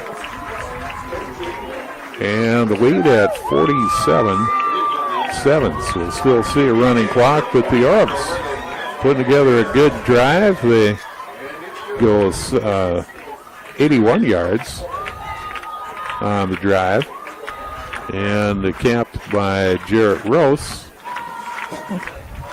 with the 10-yard touchdown run. So the Orbs on the board. We'll take a timeout. We'll be back. Iowa AM 1550, FM 100.7. To win in sports, you must focus on your strategy as the game changes. The same is true of investments. Your dedicated Edward Jones financial advisors, Sheila Palin and Trevor Gattulo, are here to help. Let them help you by learning what's most important to you. They build personalized strategies to help you reach your goals now and in the future. Stop in at one of the Sheldon locations today to schedule an appointment or visit edwardjones.com. Edward Jones, making sense of investing. Member SIPC. Visit McDonald's before or after the game and grab your favorite Big Mac, filet of fish, grilled chicken, or McNuggets. Add a fry with your favorite soft drink for energy to cheer for the Orbs, or make the drive home without that growling tummy. McDonald's restaurant at the crossing just off the East Bypass, Highway 60 in Sheldon. Dave DeCook Siding and Windows and DK Plastics wants to wish the Sheldon Orbs good luck. Let the Castle Beautifier beautify your castle, replace those old inefficient windows at the same time. Dave DeCook Siding and Windows and DK Plastics of Archer. And as we come back, the kickoff executed by the Orbs. Alon Martinez with the kickoff. Relatively deep, and Central Lyon, a grab and go all the way back to the 42-yard line. Strong return by the Lions. Yeah, so let's see who they have in for the Lions, if they have some. Minute 58 and counting here in the third quarter. And the give, Andrew Z stood up in the hole and dropped, and I think Might in the backfield might be over for Eben. Yeah, I don't think he is in the backfield anymore. So number 20, that looks like Levi Kramer, the junior, at 5'6", 137. That opportunity to get some young players playing time. So now we go to the program phase of the broadcast for the Lions as they work in some new players. Orbs, an 81-yard drive. Jarrett Rose, a 10-yard touchdown run. Matthew Meyer, the kick, and the Orbs on the board. 2:42 to go in the third. Headed for the final minute of the third quarter. Man in motion. The give. and turns it upfield, out across 45, out to the 47. And as they unstack. Yep, Liam Bandersey, 6 foot, 150-pound sophomore. Liam with an opportunity. And that is out to the 48. Central Lyon George Little Rock.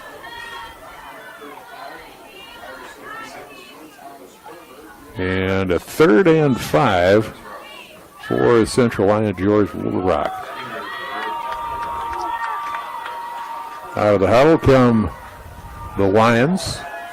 27 seconds to go in the third. Lions are up 47-7.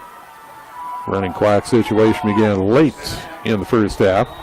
Off the turf, picked up, and Kramer to midfield for Central Lyon George Little Rock. Levi Kramer. There you go. Yeah, I was looking for the... Sets up a 4th and 2 from the 49-yard line of the Oryx. And time will expire in the third quarter. We're on to the fourth with the Lions in front, 47-7. Back in a moment. Oryx football on Kiowa AM 1550, FM 100.7. Proactive Physical Therapy and Sports Rehab brings you quality and personalized physical therapy care in 2 convenient locations. Most commercial insurance companies allow the use of direct access to physical therapy services. Direct access allows you to utilize our services without a doctor's referral or prescription, and we will call to verify your insurance coverage. For all your physical therapy and sports medicine needs in Sheldon, call 324-0110 or 722-1902 for care in the Sioux Center area. Make Proactive your choice for all your physical therapy needs. Dedicated to the work of health and healing, it's the mission at Sanford Sheldon Medical Center, and that's why they are proud to support area athletics. Whether you enjoy a challenge in the gym, on the court, or in the field, or cheering in the stands, Sanford Sheldon Medical Center provides unparalleled health care, backed by a system of specialists. Learn more by visiting sanfordsheldon.org. Hi, I'm Dave Vandenbrink, location president at People's Bank in Sheldon. People's Bank has its roots in agricultural lending. This, along with our experience, helps us understand the needs of those in our communities whose livelihood depends on agriculture. Melissa Mao, Andrew DeBoer, and I are ready to help you with your ag financing needs. Stop by and see how we can help you with your farming operation. People's Bank, where values matter, member FDIC, equal housing lender. And we're back at Orb Field as we come back. Strong punt by Central Lyon George Little Rock. The kickoff man, Jeffrey Ramon, and he's got a strong foot on the punt returns. Drop the Orbs back, and good return by Gettig out to the 26, but a flag as part of the return, and the Orbs headed back to the shadow of their own goal line. They'll set up first at 10 at their own 16-yard line. Yeah, I believe it was a hold on the south side. I didn't see who committed it, but they were trying to make sure maybe Tyson got a little head start with it, and they were holding their gunner on the outside down here in front of us. 11:52 to go, fourth quarter as we begin play. The official winds the clock, continuous clock situation. Wenthy in motion to give. Wenthy going to the right side, looking to turn to upfield, now does. Breaks loose, and hits across midfield, breaks loose again. A guy with great speed that's still able to come up with a power run as well, but the last 10 to 15 of that, pretty much power. Yeah. So the speed in the legs, also some power as well, out to the 40-yard line. I think I might have even seen one of them stiff arms that he found here tonight, too, over there. So not just a speed burner. He'll run with some power as well. 11:08 and counting. First and 10 for the Orbs. And a fake on the jet. And great balance. Orbs out to the 46-yard line. That's Jarrett. Came out momentarily just getting a blow. He's had a big night offensively and defensively. Back in for the carry there. And he is out to the 46-yard line. And that sets up a very manageable 2nd and 5. Yeah, real short 5, long 4. So Two backs in the backfield for the Orbs. They occasionally go to that set. Usually it's Volink and Rose. Volink going right side. Good head of speed. He's got the first down and more. Across midfield to the central line of George Little Rock, 45. Yep, good run by Volink there to move the chains, and that'll put them in central line territory here at the 45-yard line. Orbs with one good drive tonight. The scoring drive, that was an 81-yarder. Ended up on a 10-yard touchdown run by Jarrett. Orbs looking to recapture that. And again, they go out of that two-back set. And Rose with the football. Straight up field. Inside the 40, the 35, or 33. Another strong run by number 22 down to the 32. Yeah, 33. I guess they finally marked it at. I don't know. This umpire, he looks and moves it a little, and then looks at his wing guys and moves it again. So that's just because I have the alliteration going. Okay, yeah, there they you go. bust it up for me. And again, Volink this time going right side. A little bit of a convoy. He'll turn the corner. He'll have the first down. A little more. Keeps digging. Looks to be out at the 15. We'll see where he's spotted. He goes out far side. Yeah, another good run.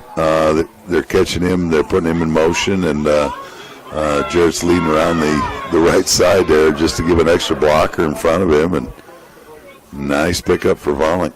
There you go with that spot thing. It's set down at the 60. Yeah, here you go. 8:46 and counting, fourth quarter. Orbs on a drive. Last drive resulted in a score. Looking to get another one here. Again, two backs in the backfield. And a give to Rose. Still digging. Volink into the end zone. Volink in from the 16, so 16-yard touchdown run. Ryan Volink. Volink this time on the left side of the quarterback. The right side. Normally that's Jarrett when they line up. But this time Volink on the right side. He gets the score. 16 yards out. So the Orbs on the board at the 8:30 mark of the fourth quarter. Matthew Meyer on for the extra point. And the kick is up, and it is good. And that will make it 47-14 as the Orbs put together the scoring drive. Started at their own 26. So a 74-yard drive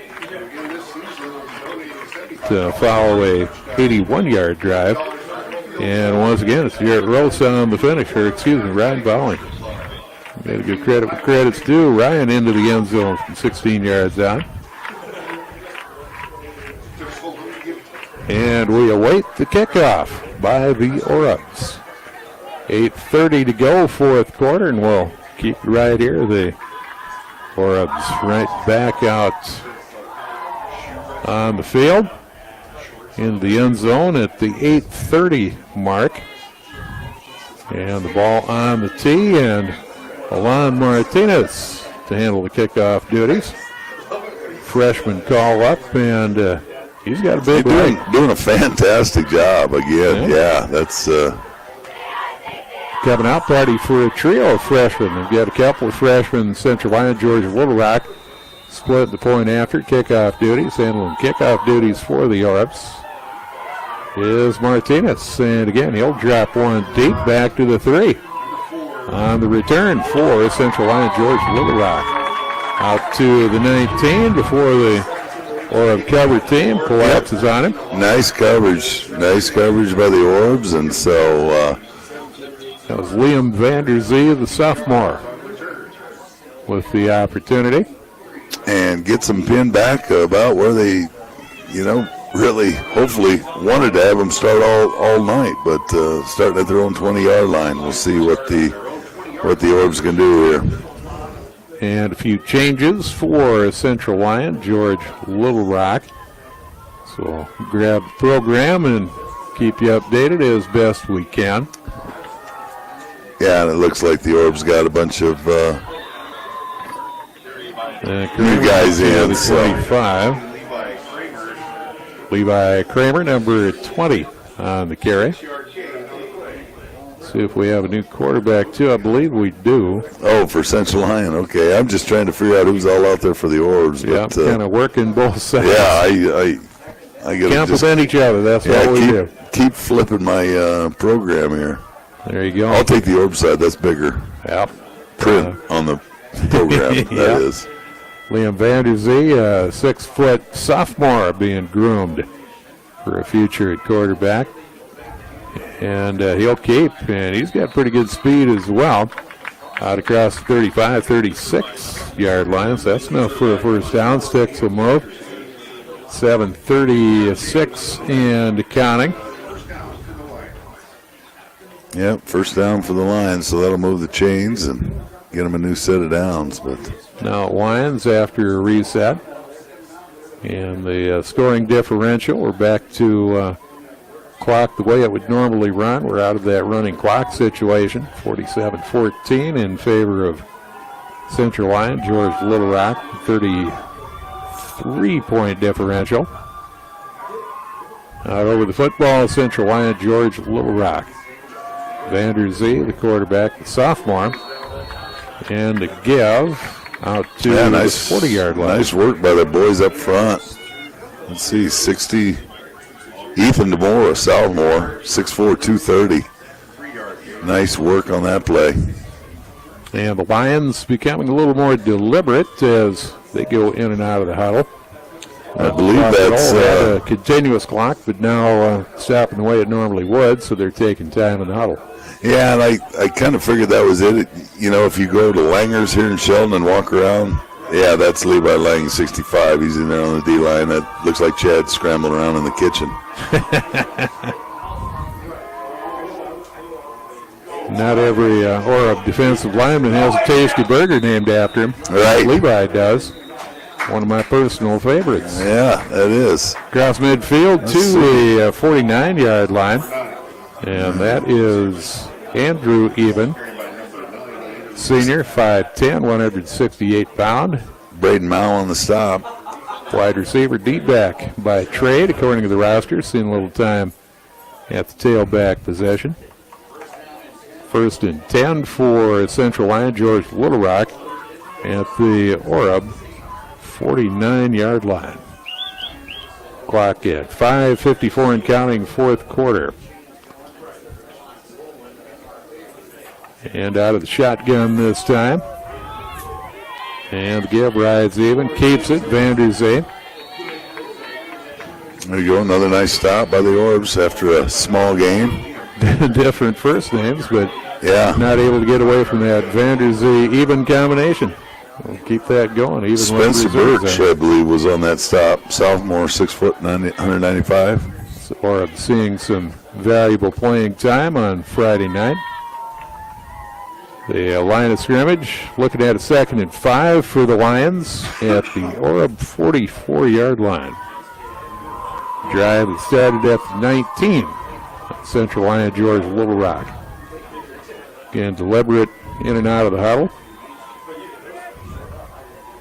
And awaits the snap. 8 seconds on the play clock. Wide receiver in motion. They fake. They go with the counter. And some room inside 40 to the 35. Oh, I want to see who trips him up. They got him by his shoelace here and waiting for him to turn to number 20. Kale Story, freshman. Got a piece of a shoelace, just got him off balance, and might have saved a bigger play there. Clock will continue to roll at 4:36 after the sticks are moved far side. 1st and 10 for Central Lyon, George Little Rock. And they break the huddle now with 17 seconds on the play clock. Up to the line of scrimmage. Even in the backfield with Van Zee. And the snap, the give, ball loose. Fallen on by Central Lyon, George Little Rock. Able to recover it. Yep, and they did. Andrew Eben as the tailback and Liam Vanderzee now at quarterback. as opposed to the original pair that started the contest. For sure. Want to throw that in. Don't want anyone confusing. Don't want anybody contemplating the idea that Central Lyon George Little Rock would be using their starters at this stage of the game with this type of score. So, in all fairness to Coach Eben, point that out. 2nd and 11, and a little movement. Oh, Lang thought his burger was done. Yeah. Will he get that charge in? Oh, maybe he was drawing off. Yeah. Oh. So that'll set up a 2nd and 16. Well, good for him. Yeah, back at the 41. Take advantage of it, right? Absolutely. So the Lions break the huddle. 2 wide receivers up top, 1 near side on the 2nd and 16 play. Vander Zee puts man in motion. Gives coming around right side, one of the wingmen. Oh, nice play. Let's tackled, brought down. Let's see who got him there. On the carry, Weston Frecking, junior. He's brought down at the original line of scrimmage. That would be the 35. I believe that was Caden Jager on the tackle. 2:49 and counting, the 4th quarter. Lions looking to wrap up their 4th consecutive victory of the season. And a substitution for Central Lyon. Look over to the sideline. And now a break of the huddle with under 8 seconds to go on the play clock. He's doing a good job of working the play clock. And the give up inside, nothing doing there for Levi Kramer. Might have been a meeting of the Levi's. Yeah, there you go. They'll set up a 4th down play at the 32-yard line of Sheldon. Now under 2 minutes for the 4th down play, 47-14. Lions with the lead, did most of the damage in the first half. Took advantage of multiple opportunities, short fields. Strong defensive play. Isaiah Johnson, 88-yard return of an interception for a score as they built a big first half lead. Oh, did it again. And the Orcs coming across hard. Yeah. And that is going to go against the Orcs. Yeah. In the case of Central Lyon, that's pretty good discipline. You got that much beef coming at you. Yeah, that's for sure. In that second tier on the depth chart, the Orcs will throw you some shade. Yeah, for sure. But that was a freshman that just got in there, just kind of excited to play under the lights on Friday night. Or if it would go a little longer, we could say under the lights on Saturday morning. Yeah, the near witching hour we're approaching. 121 and counting, the 4th down play for Central Lyon George Little Rock. And a long count, 5 seconds on the play clock. And they milk the clock pretty well. Straight ahead rush inside the 25, 23-yard line. And they are going to move the chains with that. And that'll be enough. And minute 5 as the chains are reset. Do not anticipate, and the Orbs calling a timeout, so Central Lyon George Little Rock can just kind of ride this thing out, and they're getting into every offensive coordinator's favorite formation. That'd be the victory formation. Yep, that's for sure. Going to take a step back and a knee. They'll give up a yard on the stat chart as they wrap up the clock. 43 seconds, 10 on the play clock. So this will be the last play. Now 35 seconds, and they can stay in the huddle and plan on a happy trip back to Rock Rapids and Little Rock. Yep. Depending on the breakdown of the team. So that is your final score.